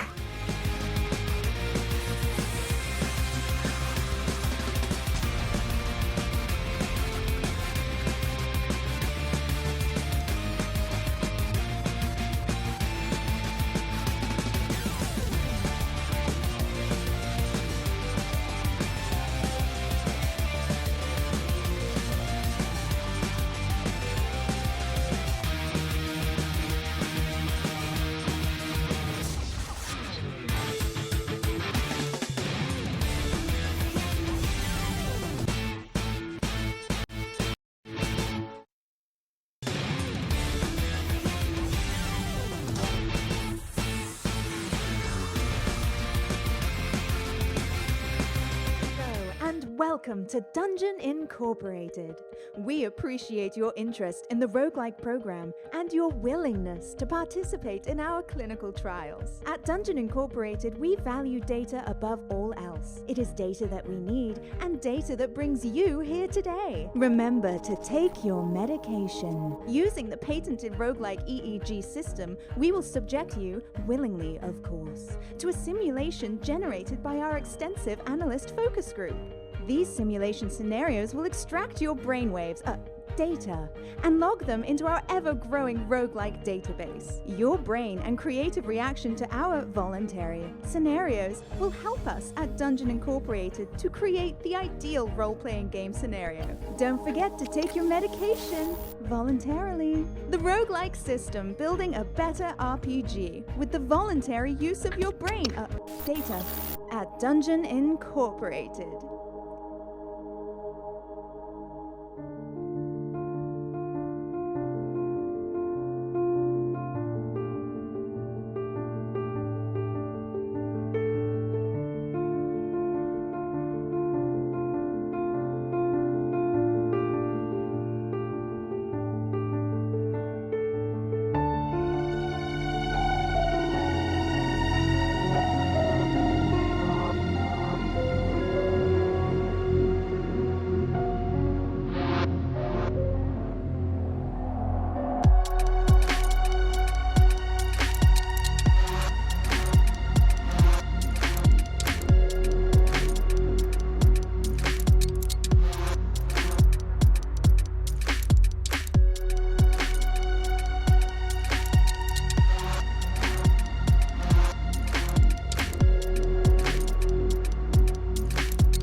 Everybody, I'm Cucumber. And I have a zero. I'm Chunk. Whoa! And I am Ryan, your DM. No one cares. Oh. I'm Amber, the token girl. We kind of care. We are Perception Check. A horn sounds. You don't have to repeat every single sound that you hear out in the wild. We're gonna be doing our show here on Hyper RPG on Mondays at 9 p.m. Yeah. Mondays. It'll be so much fun. Over. Yeah. Oh, You know sorry. Repetition is good. Yeah. Yeah, because then people remember. 9 o'clock, Mondays. Hyper RPG. Yeah. Boom. Mondays, 9 o'clock. Uh-oh. Mondays, Oh. 9 o'clock. Careful. Mondays. He'll come get you. Mondays, 9 o'clock. Mondays! You see? It's so scary.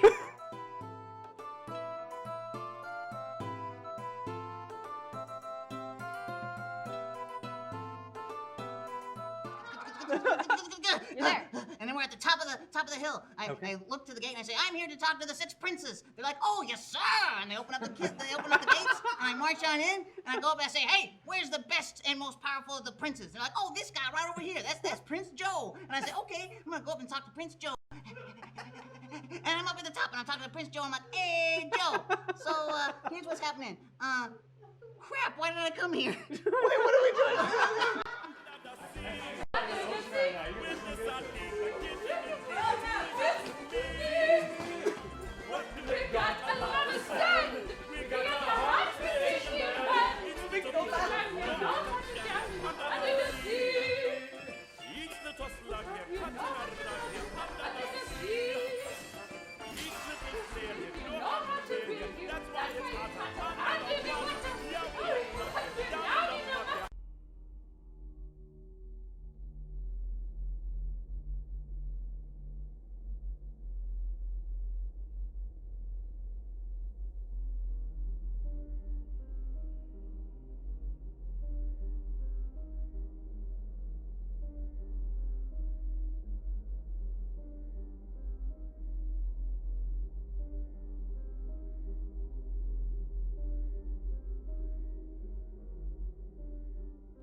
Or the remaining eggs that have yet to hatch, as they lay down in the middle of the room, covering their body with the slimy goo.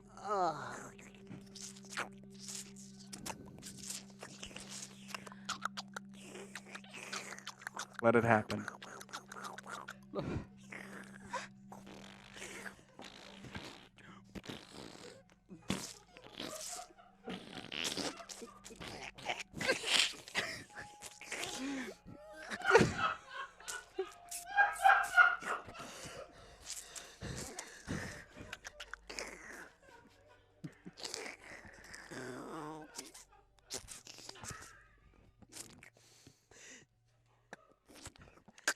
Brent. Yeah. Brent? Honey? Sweetheart. It's good to see you. Oh, darling.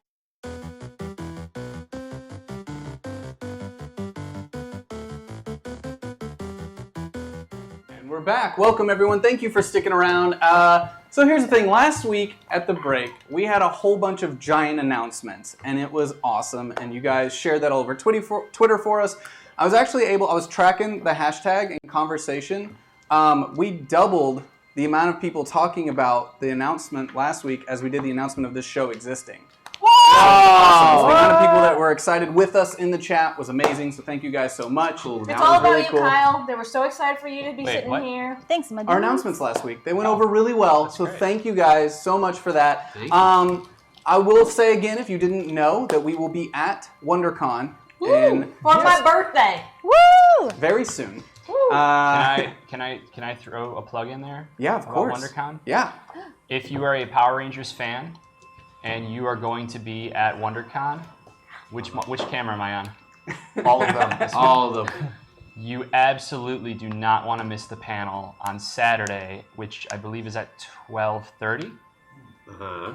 There will be a moment. 3? There will be. Jose says It's 3. at 3. It's at 3. Okay. Okay. The panel at 3 p.m. on Saturday, March 24th, is something that no Ranger fan should miss. There will be a moment during this panel that will be talked about for a very long time. Whoa. What?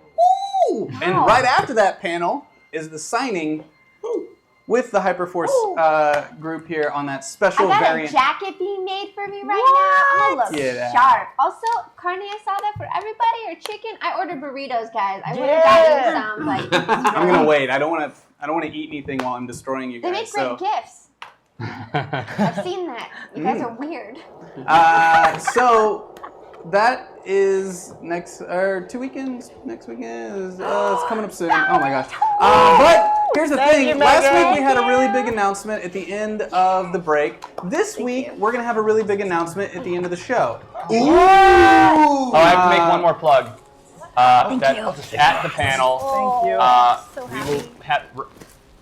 I have all the chicken. I was gonna say, watch your mic. I accept this. Ryan Parrott, my partner in crime on Shattered Grid, who writes the amazing book Go Go Power Rangers, will also be there.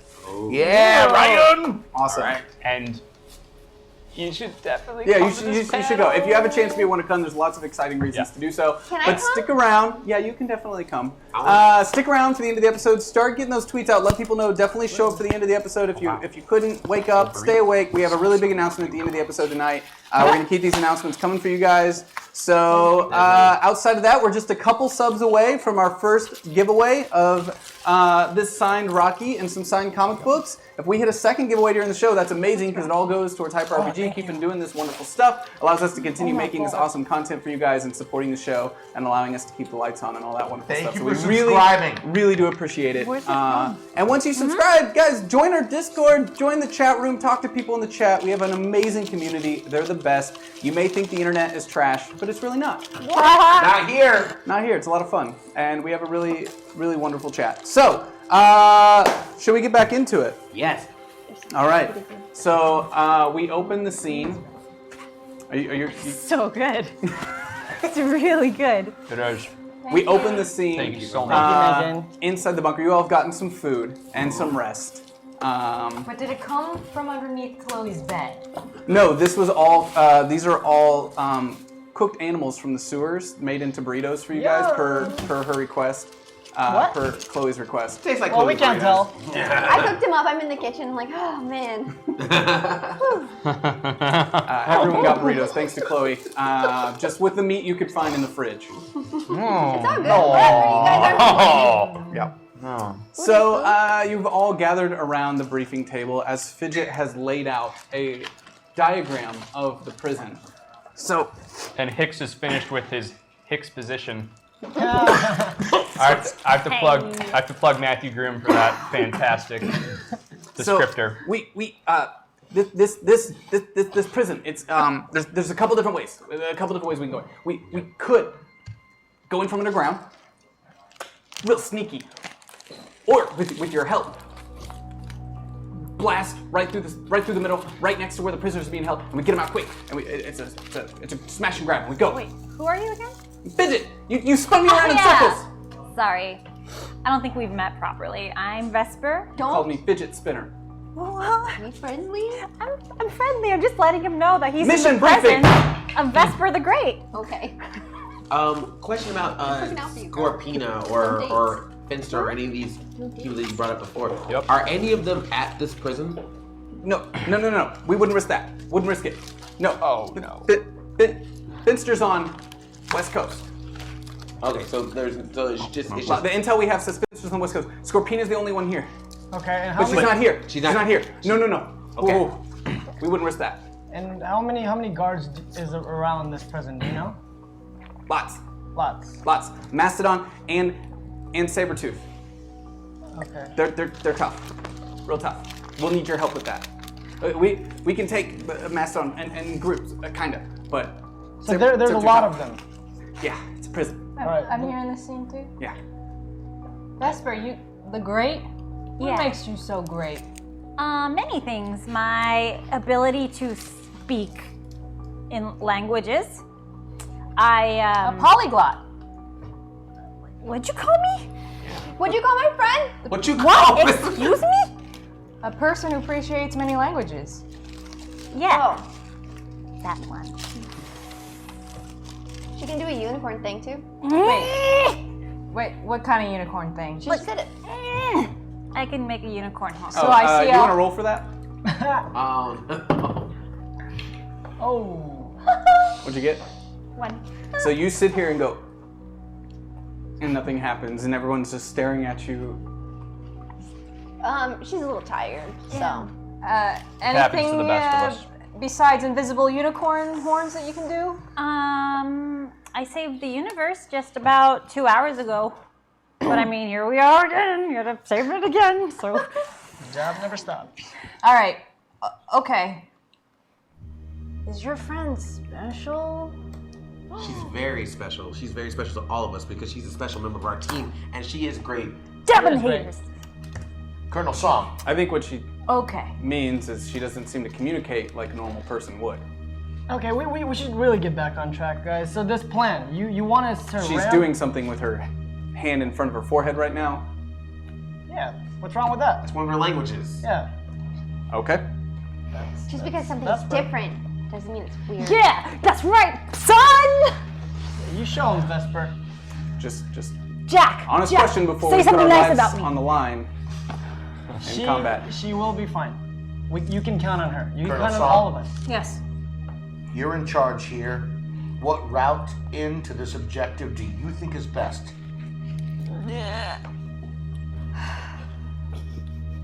I feel like either route could put us in dire circumstances. I know putting things up to chance does sound dicey. However, those are the odds that we're facing at this situation. I've actually been fighting for over 20 years. I've been fighting for almost my whole life. I joined the Resistance the moment Zed took over New Tech City, and when Zed and the day the sky fell, Draken then took over everything here. So I became the colonel for the Coinless. And then ever since Draken went missing, as we had told you, now Scorpina's in charge. It's just when one thing after another. You're telling us. Sorry, that seems like an awful lot. Don't worry, we haven't failed the mission yet. No, I meant for her. You okay? Well, you saw all these people when you came in. Some of them children, elderly. Some of those kids haven't seen the surface. Ever? Just glimpses. I still remember my childhood. Blades of grass, the sun, you know? Yeah.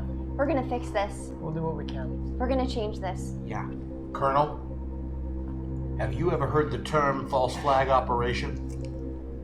False flag operation. A false flag operation is an op in which Force A perpetrates a deed that is camouflaged to look like something that has happened from either within their own ranks or from one of their most common enemies.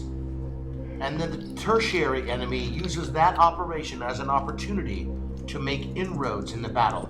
So you're suggesting we make this look like someone from the inside did it? I am There's indeed. discourse between Scorpina and Draken. I like if this. Draken's still alive. Some of the sentries sided with Scorpina. Those are the Mastodon sentries that we saw here tonight. It's not out of the realm of possibility. What about the ones in the prison? What type of sentries are there? Everyone in New Tech City is loyal to Scorpina. And maybe, Jack, we could do what you're saying. We could pretend like we're siding with Lord Yeah, Draken. how do you suppose we do that? How do we make? We gotta go. We gotta do this mission because if Scorpina lets out the Great Destroyer, everybody's dead. Well, everybody's dead. well, so we don't have much time. Fidget! Stop fidgeting. Fidget. I just want to. We either co-op some of their soldier uniforms or we use our powers and the projection and holo technology that we have from our morphers to project and disguise ourselves as Mastodon Rangers. No, I would. Only, Can I Vesper make a had that. suggestion on that? Colonel. Captain. Perks. The Red Sentries. No one questions them. Yeah. An elite unit of red. But nobody's seen them around here since Draken left. But the idea of some coming in, siding with Scorpina, you'd have access to wherever you want to go. But how do we do that, guys? We have a plan. We have a plan here, right here. Well, and to go off that plan and make a new one, I don't have time for that. You gotta relax. Alpha 55. Yes, Eddie. Is there any way that we can, even though that we're in this different time and have, are we able to cloak ourselves in any kind of way to look like these red sentries that? I would need some sort of data on exactly what they look like down to the exact molecule. Do you have any imagery or any kind of data of these red sentries? Can any of you read minds? No. Yes. What am I thinking? I guess no. Can you roll for me? Difficulty of 6, 1 dice. Maybe You're talking to me? You don't have any imagery on these red sentries. Can I also roll? Maybe I might have a sketchbook drawing of them or something. That wouldn't be good enough for Alpha. He just said down to the molecule. Eddie, Vesper, Yeah? can't you combine your knowledge and acumen to look deep into our data archives to find a way to emulate these Red Rangers? Maybe if they existed in our universe. Or here's an idea. Or I worked on 2 plans. They're right here. I don't know, man. And before you guys showed up, we were gonna go through with one of these plans, even without you. So why are we making a new one? You don't seem very confident in your plans. You're all like, I think you're right to listen to Look, Fidget. it's not my fault. It's the shrapnel, okay? oh. I like your plan to sneak in. I think that's a great idea, especially if we're dealing with all these sentries. We're at the best odds there. We go through the sewer. Wait, really quick. Do you guys have any more of those cool scarf things that you guys are wearing? Because if we wore that, maybe we could pretend that we're sentries from Scorpina's higher elite guard. Who knows? I don't know. If we get caught, that is. If they see any, no, you get captured. It'd be a big Oh, deal. we'd be captured regardless. I think what Fidget's trying to say is that if we get caught, we're caught. No costumes or disguises It's gonna or help us. stories are going to help us this time. But that's why we have you. That's why we have you. Because if we get caught, you're strong enough to fight them. Hey, That's what you guys are. Before you, we're gonna be really sneaky. Get in, get out, really sneak. But you guys, you don't need to be. You're Power Rangers. We're just people. Hey, Jack. I forgot to tell you guys too. Sorry, did I interrupt you? No, go ahead. We have reason to believe that Scorpina aims to take control of the Great Destroyer. I already said that. Oh. Let's go. Jack. This false flag operation idea thing, can that also work on an attack? Like someone coming in from one direction while another comes in from another direction? I think that's the point. Like a pincer.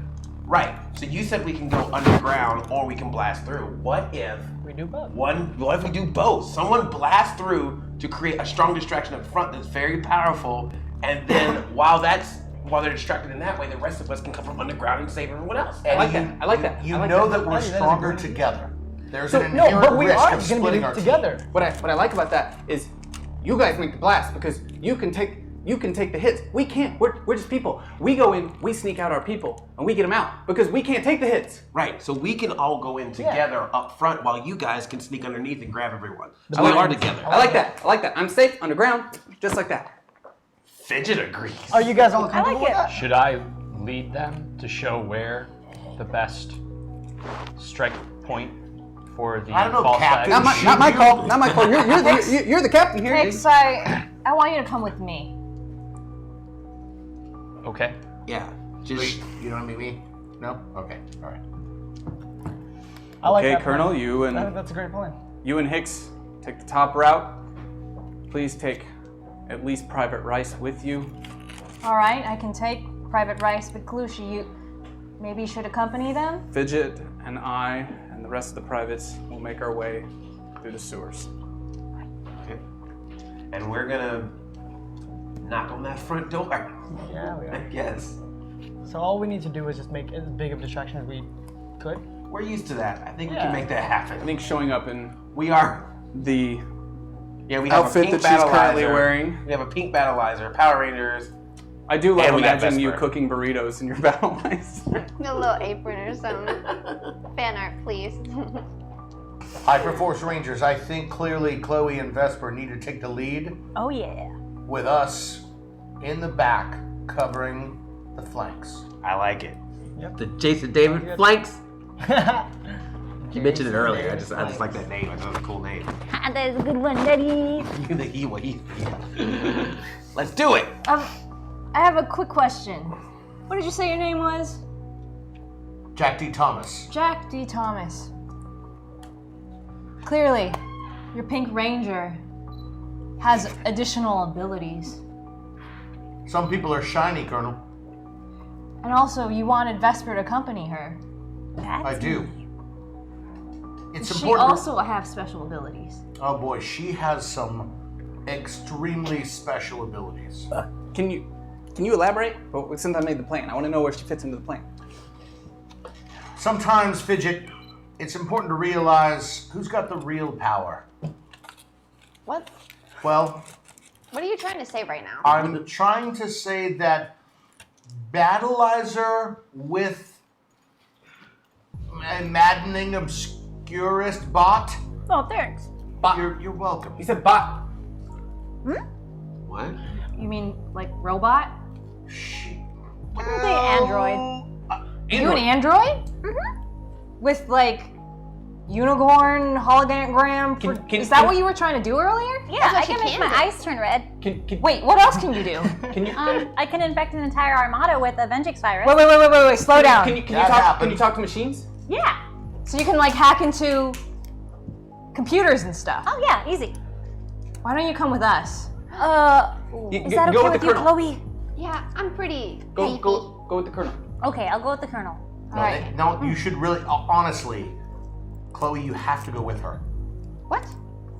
Because together you're unstoppable. But if I don't go in there, I'm the stealthiest we got. I'm fully battle-eyed. She's your bruiser though. She's the tank. She goes right in the front.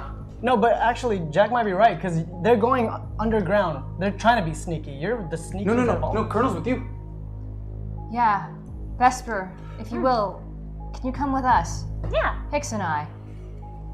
If you want me to go with Vesper. It's your choice. We need some technological help. So not sneaking. No, more like hacking. Fine. This is stealth.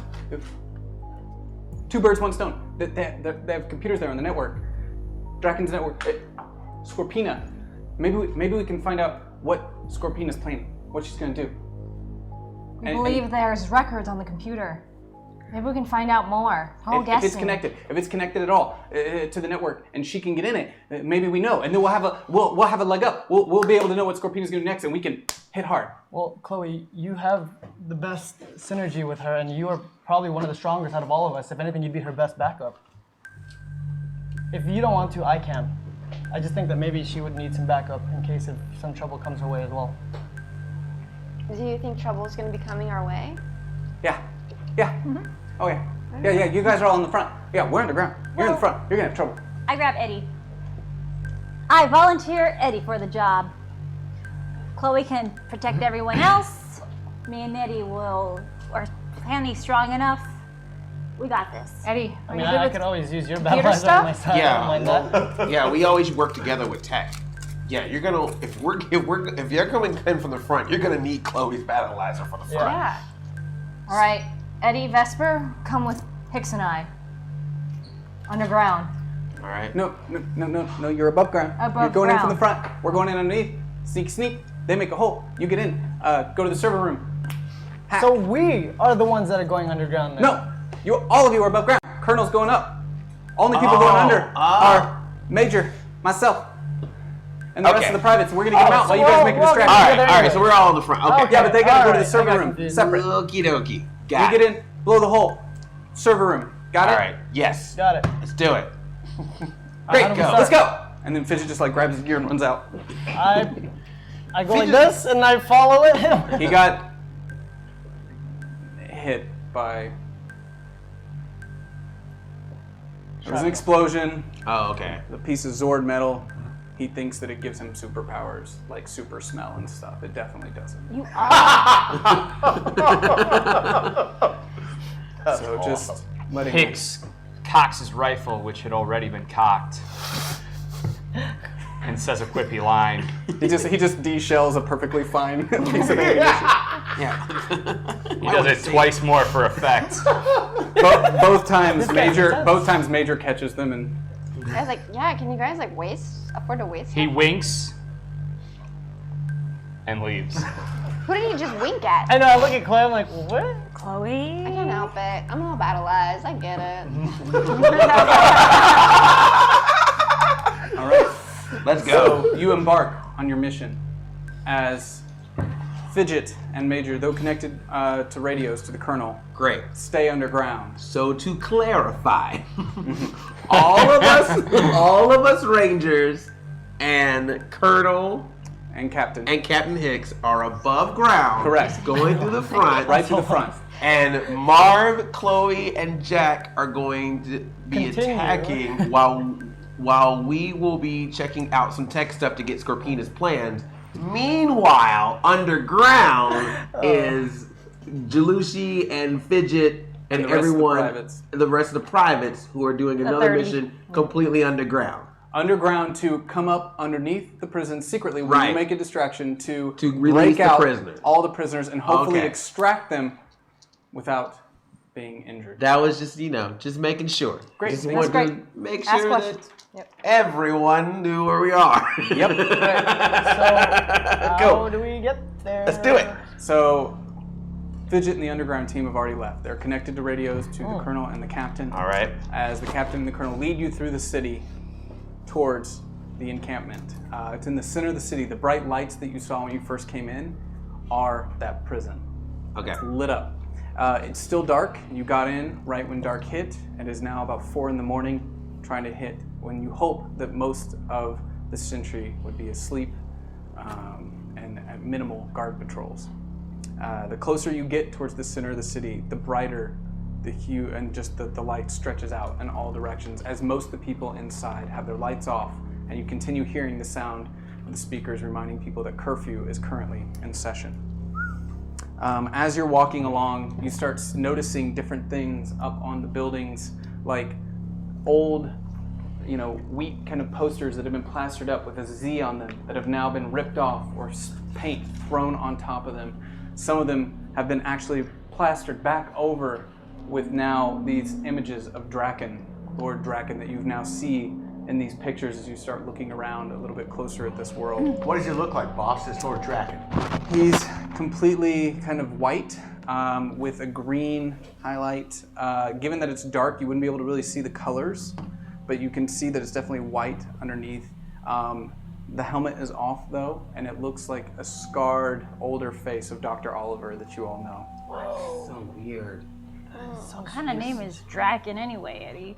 Like, I'm gonna be like, oh, I rule the world now. I don't know. Our intel, there's stories mostly, but the best we understand is that it was a name that Rita gave him in honor and legacy to one of her great generals from before she was imprisoned in the 10,000 year sleep by Zordon of Eltar. He was a great general who helped her conquer worlds. Well, it's very fitting. When you all, after this battle is done and you all elect me to be your queen, I will make sure that my name rolls off the tongue much easier. Colonel, do you respond to that at all? I said it. You're good at hacking too, right? Yes. Good. Private Rice makes his way back towards you. You would send him up ahead to scout. He comes back. Yeah, Colonel, we're good to go. All right. Good to go. Clear the rest of the way. Let's follow the plan. Let's go. So you start moving up. You get a connection on your radio. Yeah. We're in position, Colonel. On your mark. Hey, did I tell you didn't take out the trash last night? You know how We're not going to talk there's an about explosion? this right now. Use your mark as a weapon. We're in the middle of a mission, and you are my superior. So let's leave this for another time. Well, you know, as your superior, don't leave dirty dishes in the sink. This is not something on open comms that we should be discussing. So how about when we survive this, we can have another discussion over chores in, I was going to say our house, but let's call it the sewer. Home is where the heart is. And the trash. So they're in position and waiting on your All right, follow me. All right, we're following. Yeah. Follow me, Rangers. Follow in.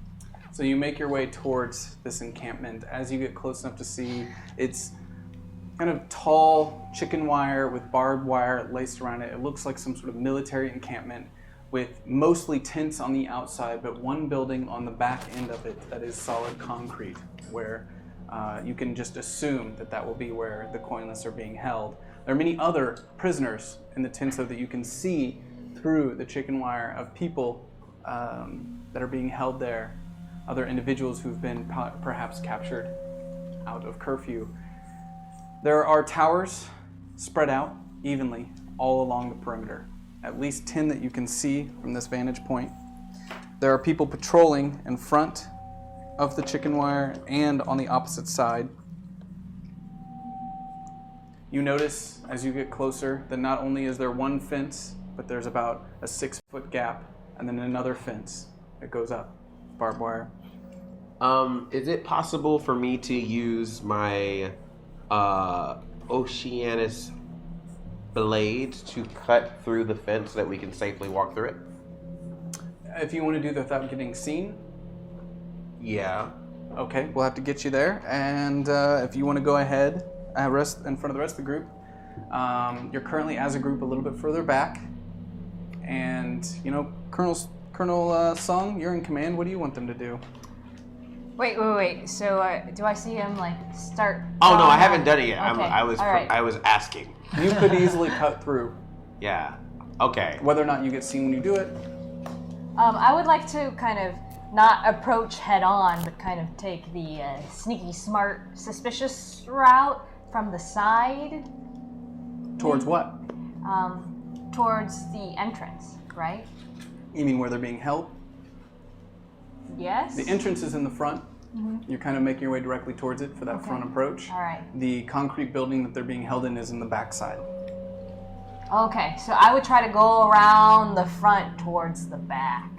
Okay, so that's what you're going to do? Yes. All right, I'll need all of you to pass a stealth check. Oh, okay. Jack? Oshkosh bagosh, 1d6. Still? All right. Well, technically you're 2. So it's 3 or Oh, you're 3. I'll consider this You're combat. battle eyes, right? Oh. Yeah. So 2. The rest of you are 3. Oh, wait, no, you're 4. 3 dice. 3 dice. No. I just add 4 too. Oh. Us would be 2. Is this an attack? Yeah, 3 dice. Yeah, go for it. So I'm rolling 2. Yep. Woo! Dang. 6. 16. 22. 10. 6. As you're making your way around, you all hear together at the same time this loud crack, and you look back and you see that Jack has stepped on a glass bottle that's underneath his foot. Thomas.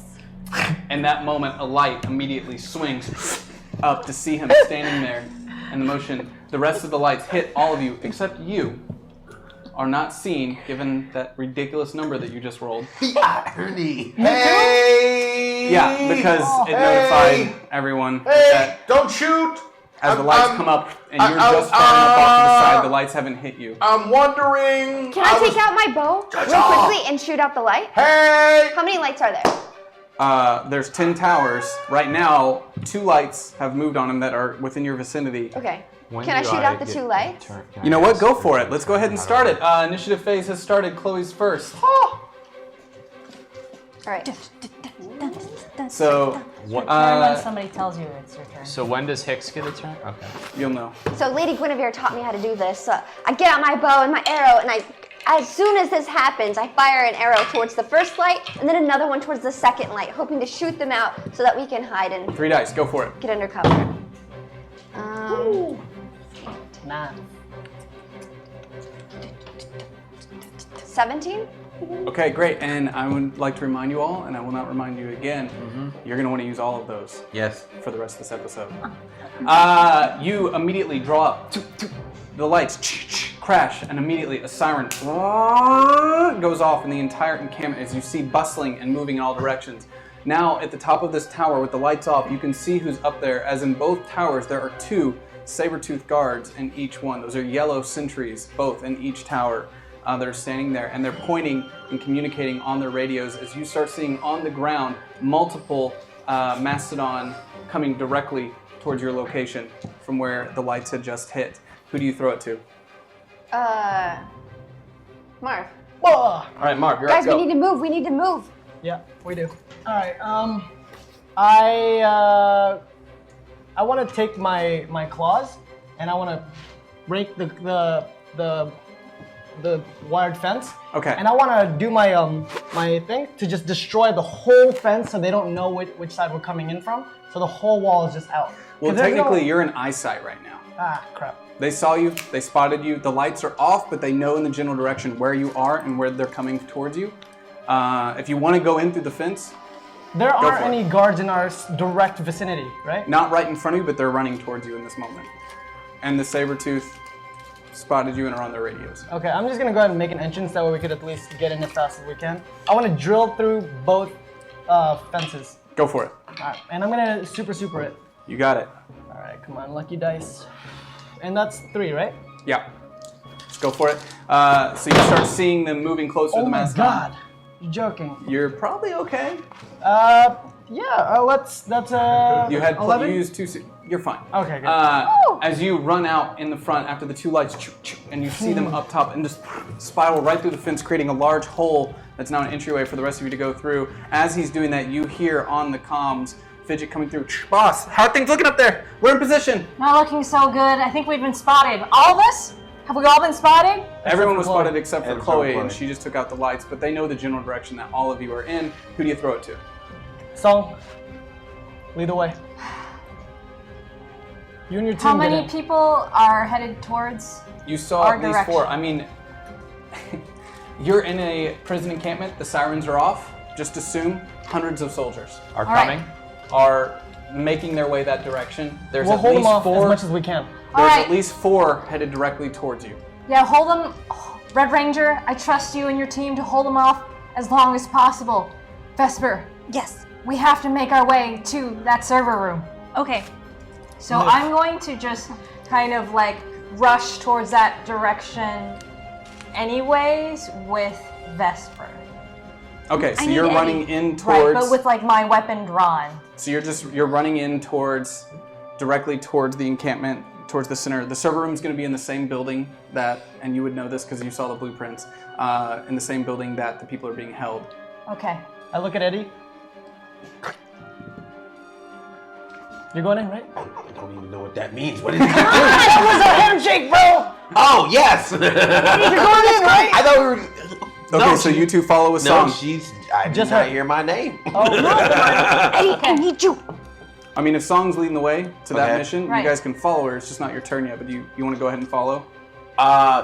You guys take the lead. I'm going to hold back just a little bit. Right. Okay, so you two Vesper. in front. But I'll keep my eyesight on. As you're running, I'm going to give you an opportunity to shoot at one of the individuals that you see running towards if you want. Oh, absolutely. I Okay, would go ahead, roll draw for it. my weapon and shoot at the first person that is headed my way. It's fine. I rolled 2 ones. You cauterize through the neck. It's fine. He drops. As you keep running, you're running. As you continue running through. Hicks, these cauterizing love this weapons curse. are awesome. We need to keep developing this technology. Hicks is right behind you as well because he was supposed to be part of that group. Who do you throw it to? Eddie. Okay. All right. I'm going to join you guys in just a sec. So I want to go where there's, I guess, the largest group of peoples.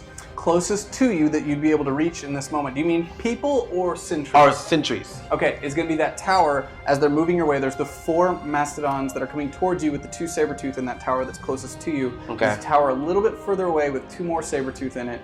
This has all happened extremely fast, so the closest to you is going to be the 6 sentries right there. And they're not in the same direction where they're running. They're coming towards here. They're moving straight in. So they're not in the same plane. Not yet, no. Good. All right. I'm going to run to where the 6 So you're just running right at them to meet them. sentries. Okay. I got my Oceanus trident up, and I want to give them a little bit of the commandments. So I'm going to strike my trident down across the ground to using my Oceanus powers to raise a giant water wave to hit them and knock them out, knock them unconscious. So where's this water being drawn from? Like From my trident. Like That's you're- water. I have the power of water. You made the game system. I'll trust you. Okay. I drug it deep into the ground to an ocean level that will then bring the water up from under the ground. Hold on. Because this is absolutely inspired by the best 80s movies of all time, all the pavement has been wet down. Of course, yes. There's enough water in the So- vicinity. It must have rained tonight. We got to get those sick reflections somehow. I summon that rain, wave up towards the 6, splash down. 3 dice, and I'm a super this. all right. It's about to get wet and wild. That's a really good roll. Great. I rolled 3 ones. So tell me exactly. Yes! So I go, let my Rangers go! Splash! Okay, go ahead and tell me how much damage that caused. Go ahead and roll your damage. Is that a set damage? The Oceanus Trident And does it 12 cost any damage energy? and 2 energy. Okay. So that takes out all of the mastodon as it hits them and washes them away, knocking them out of the battle. The 2 saber-tooth sentries that were up in the top, the tower has been knocked over, and they took the damage but are starting to get back up. And as they do, you see one of them kind of go chink, chink as these 2 long claws kind of come out of their arm, and they kind of rear down and start running directly towards you. Who do you throw it to? Oh, shoot. Wow. It's going to take more damage to take out the yellow. Okay. I'll take them.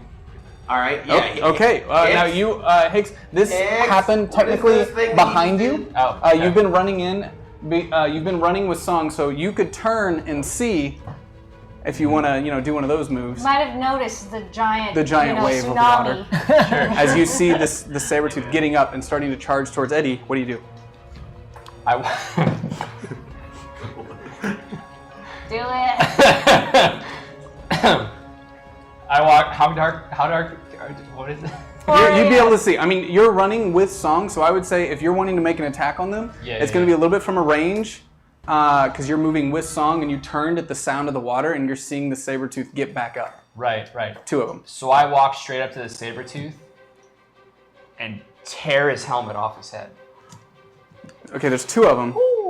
And then smash the second one with the helmet, shattering his visor and taking him out.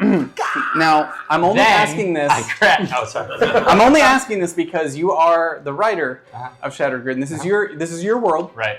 What would necessarily happen to an individual whose visor was ripped off?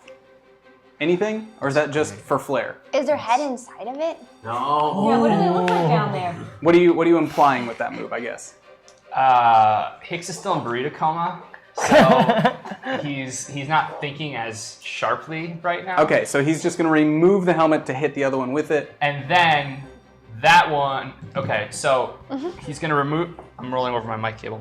He's going to remove the helmet, completely disorienting the one who's had his helmet removed. Okay. He's going to blaster fire to blind that one. He's going to take that helmet, shatter the visor of the second sentry. Right.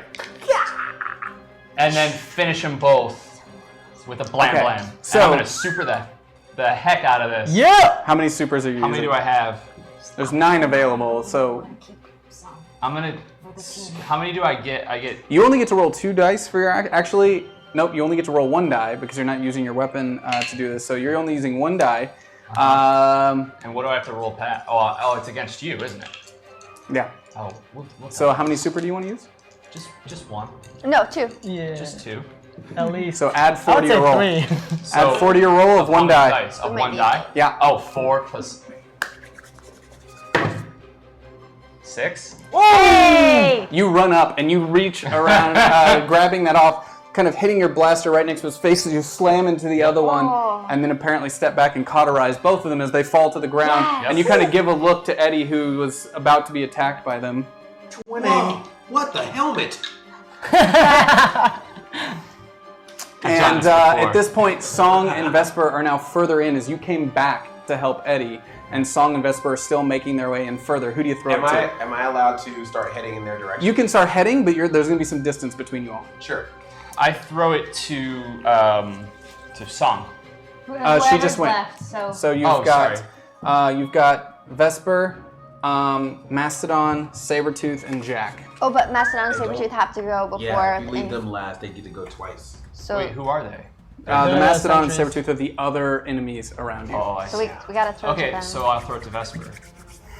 Right. All right, Vesper. So we're pretty far away from any enemies, right?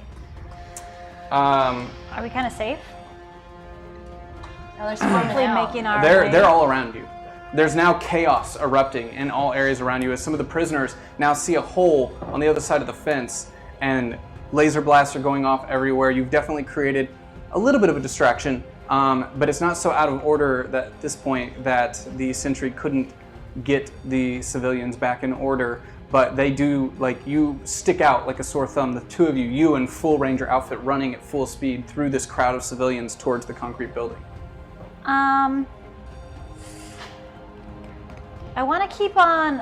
What can I do to make us get there faster? You could pick her up and run your way faster. Lena, Song.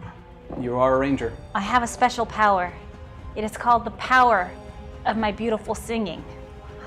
That is not what I just said. What? Really?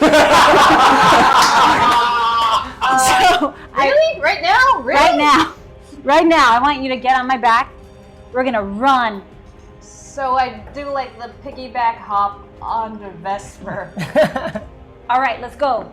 And so as we're running, I envision myself like in one of those epic fantasy movies where like the horses are running slow, and then there's a voice. Are you the horse in this? I guess so. And then there's like a mystical voice singing in the background. And then I'm saying, we are running in the alternate dimension. Gonna go and do a server thing. Okay. This is a great use of a turn. Yes, go ahead, and I'm going to have you roll to avoid fire as you're running at full speed. So that's 3 dice. Don't Vesper. Does that mean that she gets like a head way ahead?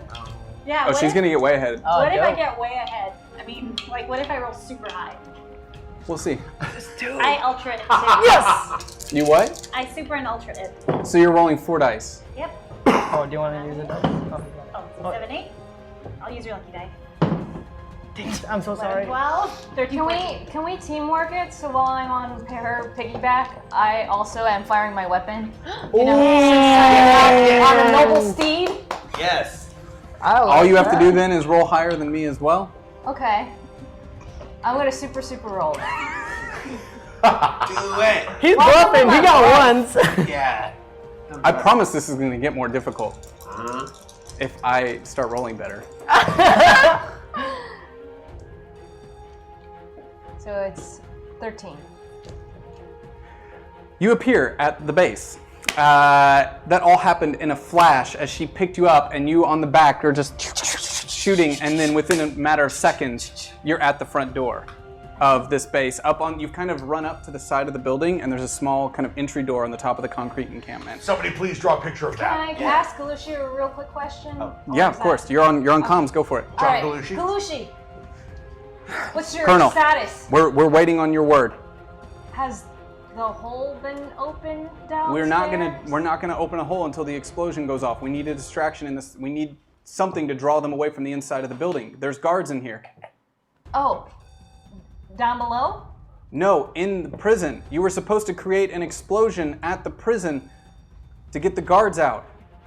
Well, I guess it's boom time. Who else's turn? Well, Vesper, who you thrown it to left is Jack and the enemies. Enemy. I'm gonna throw it to the Bastardons. Okay. Oh, there's a lot of things in play up here. Okay. At this point, the rest of you standing on the outside, that's going to be, you've made your way in with Hicks. On the outside is Marv. Eddie's made his way in with Hicks. Jack. My mouth was wide open, by the way, just watching that. All the stuff that went down. So you and Hicks are trying to catch up to Song and Vesper, who you can see are off in the distance, already at the location. Currently, Marv, Chloe, and Jack are standing outside next to the hole, kind of just inside, but not on the outside, as this group of Mastodon soldiers sentries are coming directly towards you. 5 on both sides, 10 total, closing in on your direction. I need all 3 of you to make kind of a saving throw. You as well. You only get 1 die. I know. Chloe, you get 3, and 3 as well. Oh. Or This no, is it's an combat. attack? You get 2. You get 2. Okay, come on. That is a 10. 14. Ooh. As they start closing in on you, all of their guns drawn, moving in unison, very calm and collected, completely closing in on your location, shooting. Wait, I thought she was hidden. Yeah. Because they don't know her. You fired your arrows though, and the Sabretooth called out your general location. I shot out the lights. You shot out the lights. And they didn't see me before. Yeah. You said I was still hidden. Yeah, go ahead and make a save because it is their turn. So I'm gonna have you make a stealth check one more time. Okay. Because there's 10 of them closing in on you at once. Can I super it? Yeah. You can do it. All right, I'm gonna super it. Woo! Woo! Oh man. Whoa. You get +3 to that. Oh. Plus. 23, 25. Oh my You're hidden. gosh. Oh my gosh. Nice. You're hidden, and you would have been the only one to not take the shots anyway. But the 2 of you as you're standing out there, both take hits as they're closing in on you, doing 10 damage to both of you. Oh my gosh. Hurt my feeling. As you start kind of ducking down as the cover's coming in all around you. Jack, you're up. You know, I've learned one thing as a Time Force officer. It's that morphing is half the battle. It's morphin' time! HyperForce! Yellow! Ready! Power up! All right. Huge explosion! Diversion.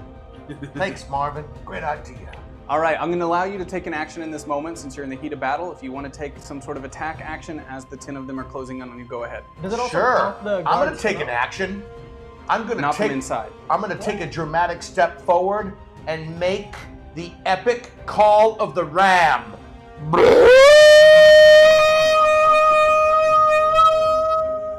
They all drop their guns. I hear that in the distance, and I look to the horizon. And I say, Jack, go get him, bud.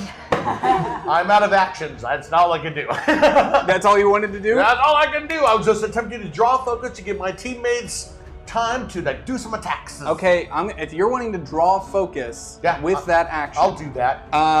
Roll 3 for me. Hey, Daijobu. 13.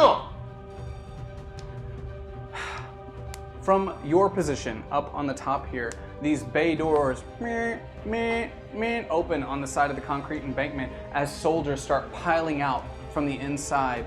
At least 50 of them, and about 10 of them are saber-tooth sentries, start making their way out as your action succeeded in creating a giant distraction that is bringing everyone towards your location, and the saber-tooth are up. There are 2 more in a tower on the opposite side that was closest to you all. They see you. Both of them jump down, land directly in front of you, and start circling around you, yellow to yellow. As one of them comes in, they both take out their blades. Now, as far as like what they look like, it's definitely like yellow MMPR, but heavily armored. Way more armored than the Mastodons were, with large shoulder pads. But their visors are vulnerable. But heavily armored as they both take out their blades and both kind of make an attack on you at the same time. I'm gonna have you roll twice. 3 on that. That's an 8. First one, second one. That is a 11.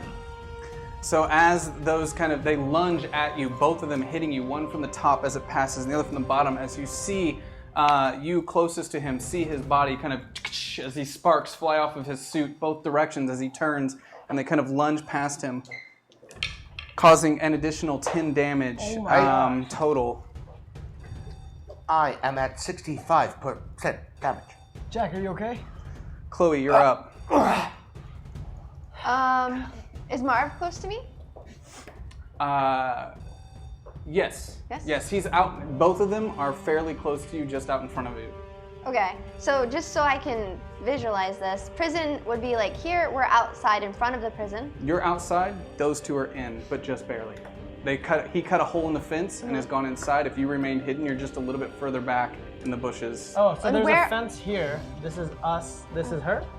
Yeah, she's a little outside the fence. Okay. Where are all of the people? Are they out back here, or are they all in the... People as in civilians. No, I'm sorry. Sentries. The sentries. Hundreds of them on the inside, making their way towards that location. At least 50 came out from inside the prison. There were already tons more already out there. Okay. Basically surrounded. Making their way that way. And then... Dang.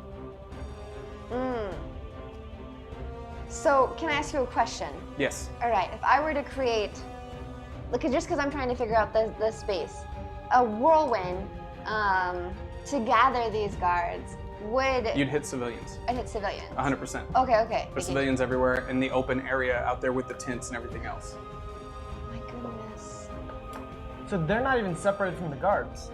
The civilians that were being held captive within this imprisonment camp were in the tents and other places. It's mass chaos now. They're running around in all directions, but the guards are trying to contain some of them as others are running towards your location. The prison is where the high priority prisoners were being held, which would have been the coinless. Outside, it's mainly civilians. What are you trying to do? Do I have, by chance, the dynamite that Vesper had given me? I said I was going to keep it in my suit. I remember that, and Rangers are able to pull weapons out from places. So, yes. Woo! There it is. Yeah, you reach behind your back and come out with a piece of dynamite. Sure. Yes. Okay. Great. I do that. I take my dynamite and I'm gonna create another diversion. So everyone's right here and all these guards are coming from this area. I want to kind of split them up and think they're being attacked from all these different spots. So if I look to my right, what do I see? It's just more towers, More and towers. the fence goes on for a long way before it takes a 90-degree angle and goes back. Okay. So you've got another 100 yards at least of fence to your right. Okay. And if I put it underneath the tower, would it affect civilians?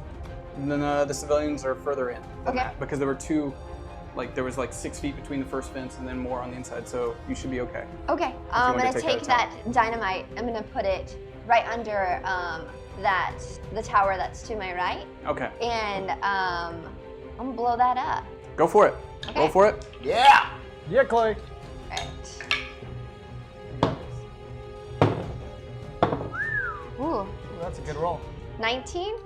Boom! A giant explosion goes off underneath the tower as you see it falling. Song and Vesper up at the top. You've now seen all the guards exit that prison encampment as you hear, from the other end. Boss, Colonel, are we clear? We clear? Yeah, we're clear. You asked for a distraction and the order was filled. You got it. We're moving up. I hear the explosion. Yeah, you definitely you both hear the explosion. I look up to the horizon on the other side. Chloe, Can you hear me now? Can you hear me? I knew you had it in you. Marv, you're I up. always did. Wait, no, I'm gonna throw. Guys, there's too many of them. We have to create a distraction. Just go crazy, but don't put yourself in danger. Jack, you can't do that again. Oh, sorry, that starts a new phase. Chloe, who do you throw it to? Marv, it's you. Lion HyperForce Zord, online! And I want it to drop right on top of us to kind of cover Oh it. my gosh. And Yeah, it kind of leaps from the ship in the park, We are Zord. lands I'm Zordon, man. I cannot take out these waves. lands directly in the center. You kind of land on top of Jack as if you're protecting him, landing right there as you hop in to your hop in, cockpit. and then I want to use the flame-throwing cannons on the mass of the bulk of the guards that are coming out. What? Coming towards you. Let me go ahead and roll to see if there's any civilians in that group. Yes, please.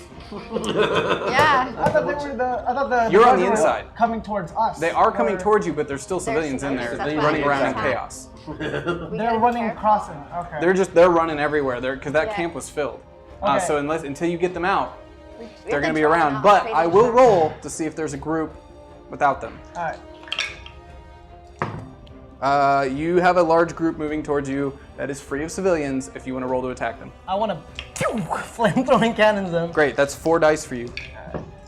Come on, dice gods. Oh my gosh, you joking? What'd you get? I got 7. a 13. Yeah, you burn them. And this group is running towards you. Light up the flamethrowers, creating a trail of fire on the ground that leads up to them as they're cauterized and pass out. Now all of the armor melting into Great. pools of yellow. And It's I your wanna world, take I'm just my playing Zord- in it. We're good. And I want to backtrack my Zord a little bit, so I smush more of the not people, the fences. So it's just kind of. So you're taking down more fences I wanna you take back down more up fences as I back up and and bring it around from the side. Who you throwing it to? Jack, Visor cracker. Yeah. Huh? it's you. It's my job to look to make sure no civilians are in danger. Yes. So after the giant flame path is burned towards our opponents, I'm gonna run in an arc to see if there's anybody that needs the Rangers' assistance to make sure they can be pulled out of harm's way before the next relentless attack by our leader, the Red Ranger. Okay. As you look over to the right, he just kind of blew this flame to the left in front of you towards the prison. As you look to your right, you see some of the civilians being rounded up by some of the mastodons who have these batons, and they're actually hitting some of the civilians and pushing them towards the center of the imprisoned encampment. That's what you see in front of you. There's about 3 of them right there close to you, and if you were to take out those 3, you would free up a good 20 civilians. I will take action to do so immediately. Okay, what do you do? I'm gonna roll 3d6 to make a giant leap with the Krias hammer to cause a ripple in the earth to knock these miscreants out of the way. You got supers. Thanks, Chloe. I'm gonna super this. Go ahead. I have got a 7 plus the super is 9. Okay, you hit the ground. Boom, those 3 go flying up into the air as the civilians look up at you, seeing you tower over them. Run to safety, run! And they immediately start running out towards the giant hole in the fence that you've cleared a path in that direction. Who's up? Vesper. All right, Vesper, you're currently with Song at the door leading into the prison next to the server room. Okay, let's go take care of these servers. What are we doing anyways? You're the robot. I need your hacking abilities. Android. Right, you're special. Thank you. So, If you will, Yes. can you help me? We gotta break inside this server room and extract these files. okay, so Okay. do you guys go in? Yeah, I want to go in and try to do it all in one move. Okay, roll for, you have a tech ability, right? Yeah. So that's a +3? Everybody's +3. +3. And then I alter it too. Oh. So you are going to roll 4d6 Hey, we plus gotta 2. get the narrative here. 1, What? 6, What does that mean? 17, 19, 10, Is that Spanish? 11, 12, 13, 14, 15, 16. Dude. You extract the data. Yes! As you run in through the door, and you're kind of holding off on the side. As you're holding off, Eddie and Captain kind of run up the stairway right with you, and you're kind of quickly telling them as Vesper's in the corner, like working on the computers. You see her hands just moving extremely fast as the text is moving up on the screen. The data that you have extracted is that Scorpina aims to use Serpentera to destroy the West Coast. What? So what do you do with that information? Do they know? Or no? They That's don't know. what you just learned. Okay. So whatever, I don't know what Serpentera is, but Scorpina is going to use Scorpentera to destroy the West Coast. Am I close enough to hear this? Yes. Okay. So I'm going to upload these files to my morpher, and I'll make sure that Alpha 55 sends it to your people. Does Eddie know who Serpentera is? Yes. Okay. So you know how we have Zords? Yes. Imagine a giant, evil, flying dragon Zord-like device run by Scorpina attacking the West Coast. So That's what Serpentera Am I is. in earshot of all this? You are, but This is given this Vesper's is turn. information that she's telling you, how do you respond to this information, Song? You, Song. Okay. I have to patch through to Zach Taylor immediately. I have to report to him. You were able to basically connect to all the computers. Yeah. Can you contact Zach Taylor? Sure. So, share with her, Song shares with you. Can you roll for that really quickly, actually? Because you would need like some sort of code or something or data. 11? So she shares with you this like secret frequency that they use, and you're able to patch through and create a line to Zach Taylor. Who is this? It's me, Colonel Song. Song. We have we just found out about Scorpina's plans, about Serpentera. It's the only Zord left in the world, and it was Lord Zed's, and Scorpina plans to use it. How did you get this information? What are you doing? We're no time to explain. We are able to hack into Scorpina's system. What was your mission? Our mission was to free the fighters with Higgs. The team. It's all here. What do you mean Higgs? He's here too. Oh no. Do you mean Michael Hicks? Yeah, Michael Hicks. He's been here. He's been helping us this whole time. Michael Hicks went missing, Colonel Song, over a month ago. Wait, what are you talking about? No, he's been helping us this whole time. He brought in these rangers from another dimension. We've been doing great. That's not Michael Hicks. And in this moment, you look over and you start to see Captain Hicks holding his stomach. And you hear this voice.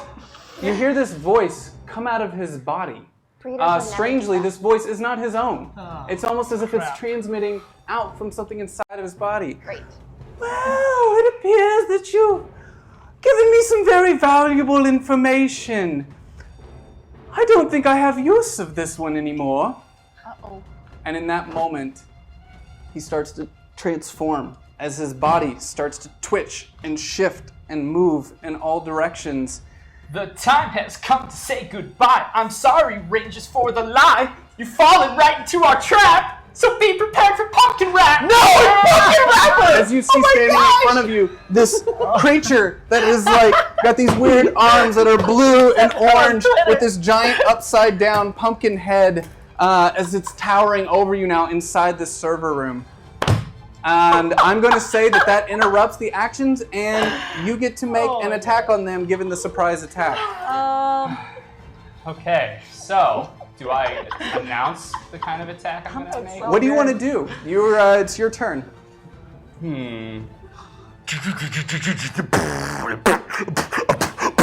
You're all tied up, no way to block, so feel my mega pumpkin shock.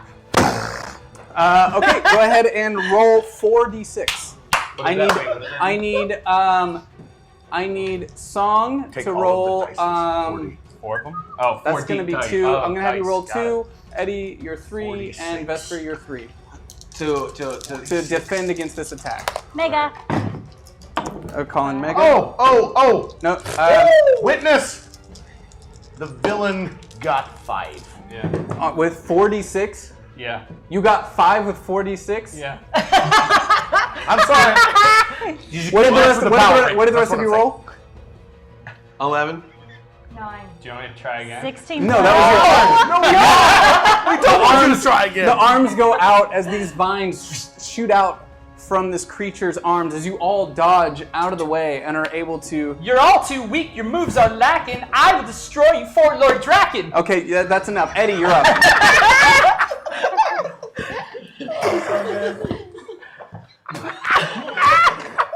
Sorry. You said he was gonna do that. All right. Eddie, you're up. So what did he just try to shoot vines at us? He just tried to grab you with vines, yeah. And you all dodged it very easily.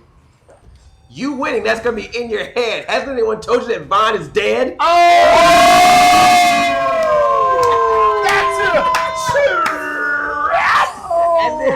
And then My pumpkin raps are unrehearsed. You think it's bad, I think it's verse. What is happening now? Oh, we're going in on this one. So I'm gonna you know what? Let's do some teamwork going on here. Yeah! Vesper, it's time. Vesper, this pumpkin rapper's a dud. Why don't we show him the power of the Ranger Buds? Ooh!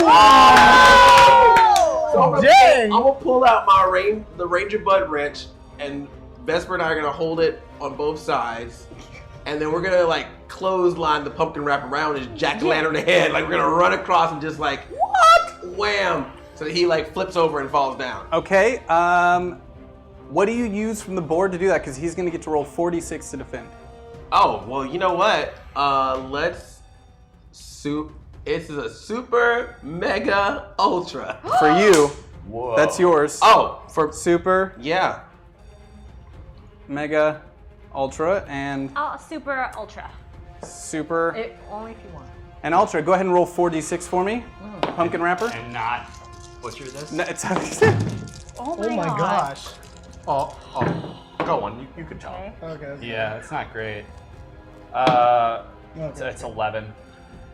All right, so I have, let's see, 11, 14, 16. Yeah.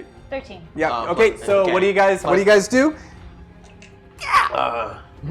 He tried to hit us with a vine. Let's hit him back with a clothesline. We run across and hit him in his giant pumpkin head that you can't miss right under Yes. as he goes flying back. You both get to cause damage on that. So. Oh yeah, we do. And I megaed. And you megaed your damage. So go I ahead. Sure did. I rolled 4, right? Because I did Ultra. Is that right? Yes. Yes, And it go is. ahead and roll Vesper 3 damage or 3 dice for damage. I mega my damage. I'm making your damage. Oh. Oh! Wow. Sorry. Total? Oh! You're going down. Wait, didn't you do an ultra? I super ultra'd by attack. Then does she get 4? She just said mega before she rolled her Oh. attack, so. So 12, 13, 14. Oh, and you did say ultra, so you roll that again for your. Yeah, you do. Oh, okay. So. Thanks. Oh my gosh. So 17, 18, 19, 20. What does Mega do again? +2. +2. 22. 22.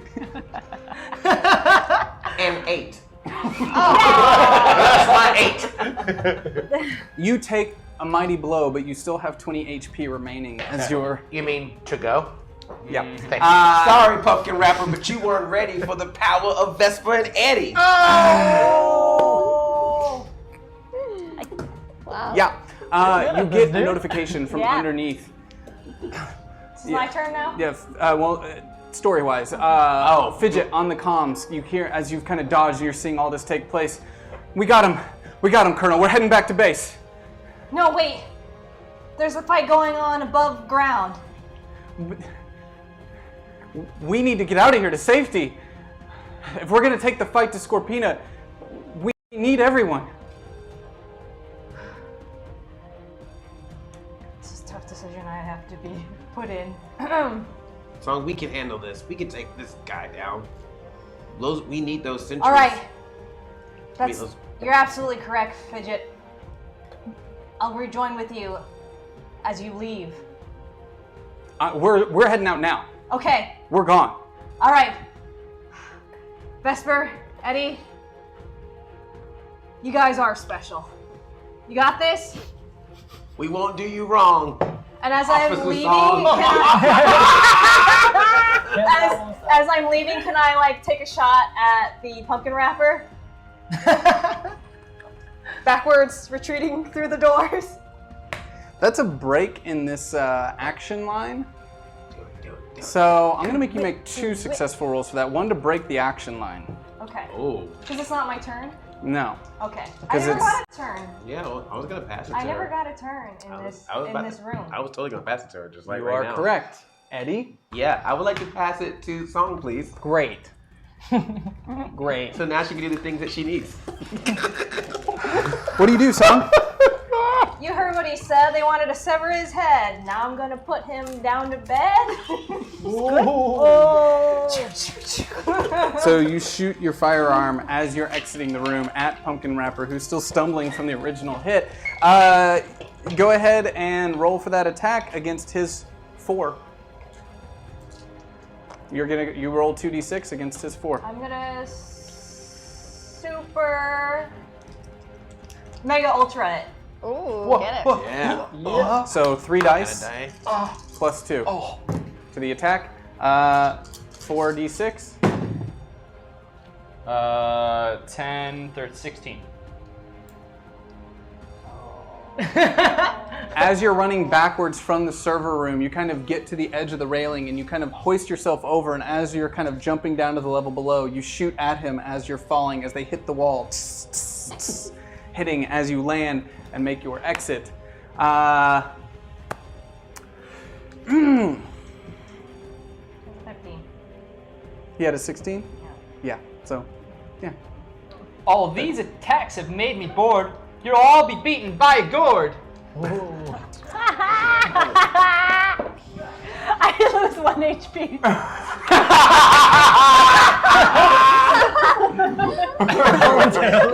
It messes with your circuitry. As a little point of your HP goes down. Somebody breathe on him. I'm given the situation in the closest of this battle, I'm going to let you take another action right now because it is now the GM's turn, and I'm going to take my Mastodon out of this play turn to give you another go. Okay. So I am going to take the action to finish this battle and go huge. Oh, we can do that? Can we? Just so I know how does that work? Because at the 20 HP mark, Finster 5 imbued his sleeper agent with an HP, like a dead hand switch that triggers to make him go gigantic. Here's what's gonna happen. This is a win or lose situation for you because if I remember correctly with Finster's creations, not very stable. Nope. With doing that.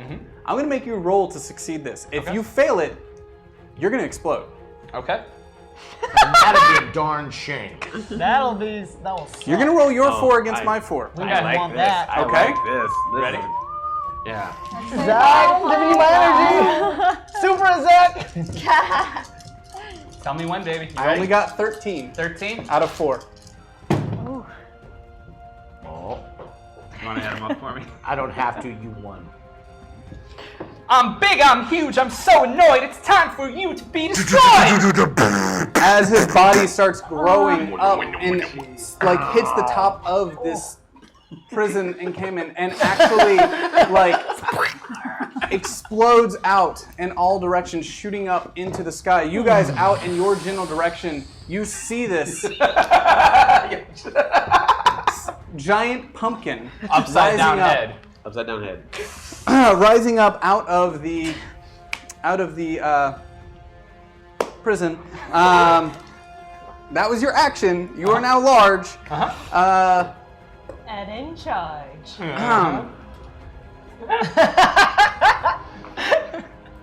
Chloe. No pressure. No pressure at all. So like, I'm like looking up as this is happening. I'm like, oh, okay. Well, battleizer time. I think it's. I think I'm done for now. And I'm gonna call on my Phoenix HyperForce Zord online, and it's gonna come down, and I'm gonna jump into it, and I'm gonna start spiraling up towards the sky, so I can get right on top of this guy. I wasn't trying to run. It's not gonna happen. I'm not very good at this. So, just tell me your attack. What do you do? I'm gonna do the gardening attack. The Phoenix feathers. So makes a spiral dive, slashing enemies on its way down, and then I get to reroll 1d6. So that's for the a damage. 4d6 roll for your successful hit. You get to now roll 6d6 for defense. Holy holla. I need another one. Could I Someone told me there was going to be math involved. Make it count. Heavy metal. Oh, Great. 6. What does the mega do? 12. That's for damage. 13, 14, 15, 16, 18. I'm gonna super mega do it. Do it! Okay. Okay. Is he still at the same HP even though he's grown? He got 200 more HP. Oh yay! Oh? I don't, but you're the GM. Yeah. He's not stable. We'll leave it at that. All right. Fair enough. He's met me. And then what does the mega do? Well, you add 6 to your total roll because of the super. Mega's for damage. Okay, 20. And you had 18. So you're spiraling down. Hard to miss this giant pumpkin head that's now. And then I'm like, trick or treat. Business. Trick or treat.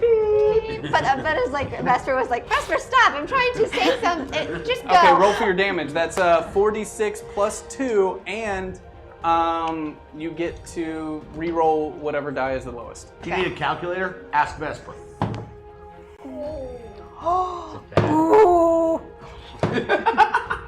Phoenix anti-robot. Plus 2? To the damage, yes. 18? Okay. What do I roll? Nothing. Okay. You take that damage. You take as the feathers just into your back as it hits you, and you start moving around. As you take the hit, your feet stomp on the other side of the prison, crushing it. As you then start stumbling into the crowd, as people are running in all directions, as your foot hits the ground inside the prison encampment, smashing some of the mastodon underneath. As the rest of the civilians are running in all directions away from you. Who do you throw it to? So he's kind of like not paying attention then. Right now, not really. He took a hard hit. Who do you throw it to? Jack. Concerned primarily about civilians because I'm in that same primary position. Yeah. I'm going to do an elliptical run around the gigantic, ugly foam rubber feet of this horrific monster to try to save as many people as possible from its stumpingness. Okay, go ahead and roll for that. Just roll your 3. We're talking about 17. Yeah, I'm gonna say that what you do is you actually grab a transport vehicle, like an open air Jeep that you just hop into and drive around as people start piling in as you're moving around the outside of him and moving out. You rolled really high compared to my 3. So that you got a lot out. A lot of civilians from that side out. Who do you throw it I feel to? bad for the GM. Who hasn't Marvin! So he's taking out He's got most his of the sword out, civilians too. or all the civilians that are in the vicinity? Not all are out yet. Not all are out yet. No, you've still got 30 civilians left. Okay, and are they close to us and the pumpkin wrapper? What's that? How close are they to us? There's a lot everywhere, close to you, close to the pumpkin wrapper. But he still seems kind of dazed from that hit. Okay, I'm gonna take that opportunity to just blow this guy up. Just because, Okay. I mean, if he's dazed, I want to take an advantage attack. He's rolling 6 dice. I want to super. Okay. And I want to do my Can I, since it's on my cannon, can I like lower down like this to like go like that to put my hand out for civilians while my cannons shoot at him to kind of like make sure they're okay? My cannons are for on the my civilians back. thing, so I'm gonna have you roll for your attack first. Okay. For the civilians, I'll have you roll with 3 dice to see if that succeeds. But go ahead and roll the 4 for the attack. Okay. Come on, dice guys. And I'm rolling 6. You're rolling your my 6. Jesus! That's a 4? Wow. Okay. You go to shoot, but Hold at on, the same. let me add. I gotta take a picture. I doubt you're gonna get any worse than 4 ones. As you kind of duck Not with my down to 6 try to dice. shoot while also grabbing some of the civilians, it makes you kind of slip as this missile barrage kind of Oh wait, shoots. do I get advantage since he's kind of like dazed? I'm gonna say no. Dang it. You got a 4, dude. Yeah, I you know. critical. I know, You I critical literally failed. critical failed. As your arm kind of slips out from under you, you're not able to grab any of the civilians, and you shoot off up into the sky Great. as you fall to the ground. Who do you throw to? I'm gonna go ahead and throw it to Eddie, who's inside still. Well, no, I got Oh, squished. yeah, he I grew got out squished of the out. room. Yeah. So. Yeah, everybody's out of the prison now. You're on the ground outside, but you're Okay. All right. So I'm gonna. Well, first I gotta call my sword. So, Serpent HyperForce sword online. Yeah. Okay. Oh my gosh. From the ship just appears almost instantly as you jump inside. What do you do? All right. So are civilians okay? Or where we are? Like, are they in danger in any kind of way from this battle? Yeah. They got civilian. There's still 30 civilians. Okie dokie. All right. So, as much as I know we need to take this pumpkin wrapper down, if anything happens to these civilians, I will frown. So I'm gonna let my Serpent HyperForce sword do a slide, put the civilians on top, and have them take a ride. All right, I'm gonna just away from the camp. I'm just gonna have you, since you're not even trying to attack in that action or anything else like that, just and you're zorded up. Go ahead and roll those 4d6 to see how many civilians you grab. Okay. There were 30 left. Your Zord's still out, isn't it? Yeah. Just kind of on the floor now, going like this. Oh, you have flamethrowers? Yeah. 14. Pumpkins don't like the Yeah, sun. you got half the innocence. Eddie. That's what I was trying to go for, but I got 4 ones. Save the innocent All right, so you people. grab pretty much half of the civilians that are left as you start to move them away from the main battle onto the outside. Who do you throw it to? Okay, so I'm gonna do that, and then let me see what Higgs does in this situation. Wait, whoa, wait, no, wait. Higgs has been. Did I hear that information about Higgs earlier? When? Didn't you see him? Yeah, you were transfer? Yeah, you were in the room. Okay. You know he's the monster. May I have a conversation? Yes, go for it. So while I'm riding while I'm taking these half of these civilians out, I call Hicks. Hicks. Wait, sorry. You mean? Hicks turned into pumpkin. Oh, well, his heart is in there. Well, his card's here because Hicks is pumpkin wrapper now. Okay. Oh, What about Freaky Dicky? Change it to pumpkin wrapper. It confused me. All I right, never mind. I replaced the card one. Yeah. It's all good. It's What all about good. Twitchy? All right, let me reset. Okay. Wait. Okay. I'm just let the Sabertooth do whatever. Colonel's All right. out. Colonel's out. So Vesper is the only one who hasn't gone yet, and these two. All right. Sabertooth. Okay. You on the outside. Sorry. I got brain. There's a group of saber-toothed sentries that, in all the confusion, have started making their way towards Vesper, who's been knocked out of the inside of this security room to the ground. As you're getting back up, you see 3 of them running directly towards you as they pull out their and they start lunging directly at you. I need you to make 3 rolls of 3. You could do this. First one. 6, 7, 8, 9, 10, 11. Second one. 5, 6, 7, 8, 9. 5, 6, 7, 8. Third one. 12, 13. You dodge the first one as you move off to the side, as a second one kind of clips your shoulder, hitting you back as you see the third one jumping from behind, and you duck down as it goes over you. I'm going to allow you to have a retaliation strike on that attack, since I had you dodge 3 of them, but you do take 10 damage on that. Those things hurt. And go ahead and make a return kind of counterattack. So while I duck down, I kind of just jump back and I get on my knees and I take out my Cerberus axe. And are they all, is it safe to assume that they're around me? Yeah, they're all really close to you. So I take my axe and then I want to do one of those thingies. Oh, yeah. One of these thingies. Are you swinging it over your head? Swing it over my head for the podcast people. Okay, go ahead and roll those 3d6. Oh, 3. I hope that wasn't a good roll. Okay. 6, 7, 8. Okay, you hit the first one, and the other 2, like seeing this come around, duck down out of the way and ready themselves for another attack on you as the first one kind of gets hit and flies off to the side. You're up. Pumpkin wrapper. Okay. I am going to try to end the Rangers here with because I was put into place by Finster 5 as Mole. I'm very unstable at this point, and so I am looking to go for the full gourd. And I don't know what that means. So you're trying to self-destruct? I am trying to take the Zords with me. Oh my gosh. Oh. Okay, so we do know that Finster's creations are unstable, and often this might happen. So you're trying to get ahead of it and do it on your own. All right, so you will roll your 66. Everyone at the table will roll whatever their current roll is. So Zords, 4d6. Can't. If you're unzord, But I'm like, I can fly. it's an explosion. No. I don't know about that. All right. I'm pretty sure an explosion would affect something in the air in close vicinity. No way. No way. 3. So go ahead and roll your 6. Oh my gosh, really? Oh, yes, finally. Not bad. 25. What?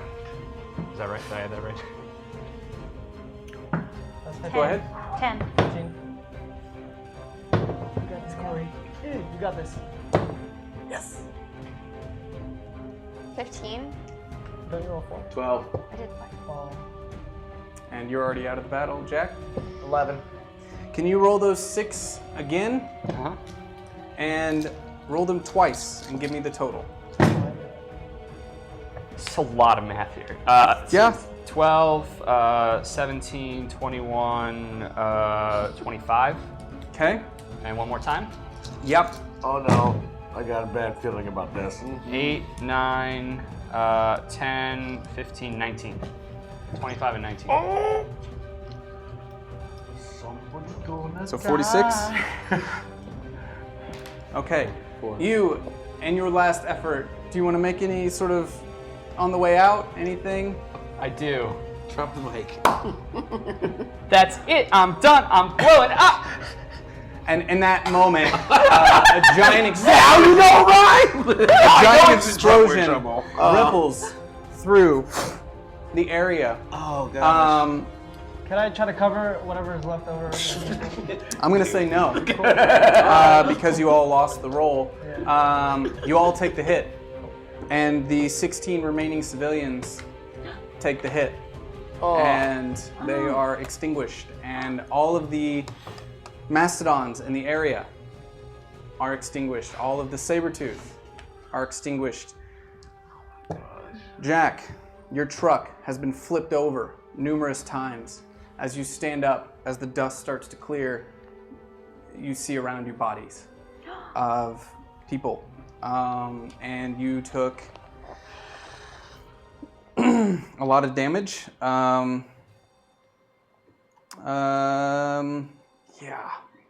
Yeah. So that's... That was 25 plus 19, right? Mm-hmm. Well, you're down to that, and... You're at 16, Oh Jack. no. And...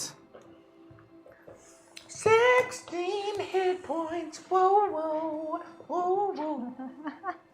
It hurts.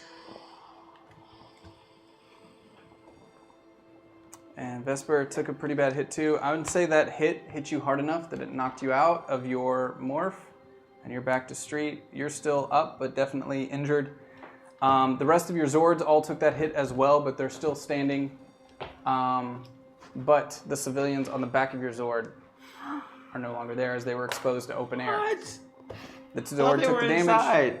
I thought they were riding on the top of the back, from what I remember hearing. As the dust starts to clear and you start to see the damage that's around you, you hear this sound of trucks, of helicopters. The day is starting to break. The sun is rising as the dust is coming up with the sun. And you see trucks coming in from all directions as yellow saber-tooth swords start piling out of these trucks. And in the sky, you see this black kind of flying, almost twin blade helicopter type device moving its way towards you as it starts to hover down in the area as 4 Tyrannosaurus sentries, red sentries, land thum, thum, thum, to the ground. And a white clothed individual jumps out of the helicopter, lands in the ground with a sword, hitting the ground as a shockwave goes out in all directions. As this individual stands, the shockwave shaking even your Zords, as he stands and just says, "Enough." And we're going to end it there. Oh, wait. Okay. That's where we got to end it. All right. Tonight. You did definitely see that individual was Draken. Okay, that's awesome. You could tell. All right. That was Draken. But guess what, guys? Next week, we'll be joined by Jason David Frank, who will be playing Draken on the episode. So, hey, good. You know, your dice rolls were pretty good this week. Good luck next week. You guys are screwed. Oh my god. So you're gonna GM again next week? Yes, I will be back Chris's next dice. week. I will be back next week as the GM to finish out our Shattered Grid storyline. Thank you so much, Kyle. I was not expecting you to do that at the end to all of those people. So, it's Kyle's world, guys. It's the Shattered Grid. Woo! Check it out. I want to give a huge shout out also to one of my very good friends and co-host of the Ranger Danger podcast, or Ranger Danger Boom Room podcast I do, Michael Basuto, who is a massive Pumpkin Rapper fan like me, and he wrote all of those sick lines today for this exact moment. Because I'm pretty sure the first time I talked to you, I was like, "Hey, everyone on Twitter, you said the Pumpkin Rapper thing. Yep. You got to follow through with that." And you're like, "No, I don't do that. I'm not gonna freestyle rap at a table. Like I'm not Andre over here." Amateur. And then when we spoke about the arc for Hicks, and talked about what he would transform into, I threw out the Pumpkin Rapper idea. which was great. And yeah, and I think that's the meanest thing Pumpkin Rapper has ever done in the history that was of Pumpkin pretty messed Rapper. up. I wasn't expecting that. Wow. I know we're running a little late, so I don't want to keep anybody. Thank you guys so much for joining us. Thank you all at home for your supers, for your megas, for your ultras. Thanks use for all them. the energy. Thanks Thank for you the for all help. the energy. Thank you so much. This has been a time blast. Thank you, Malika, for joining the player table. Anytime. Tune in next There's a week for a pumpkin lot of wrapper. surprises. Fireside chat will be Yeah. coming right up for anyone who wants to stick around. And then after that, I believe Lucas is going to be playing some Hunt with the community. It's going to be a ton of fun. We had a giveaway. It was awesome. I think Shadow Uzumaki won the giveaway. Yeah! Which is awesome. What's that? Hey, we know that guy. Yeah, we had 2 giveaways. It's amazing. Oh, you guys are awesome. Thank you so much. Somebody just said, what's the announcement? It's JDF next week. That's the announcement. That's the announcement. We've got Draken on the show. Not Dr. Oliver. Draken. And that's going to be bonkers. Oh my god. I don't know if anybody's ready for that. That's going to be crazy. I am. Yeah. Well, yeah, you just self-destructed. So thanks, Kyle. Awesome. Seriously though, thank you, Kyle, so much. I really appreciate Thank you for letting me come thank you for play coming and join and build out this world. And Getting higgy with it. Now we get to say hi to some pumpkin pie. Yay. Okay, great. We'll be right back. Really? Pumpkin pie?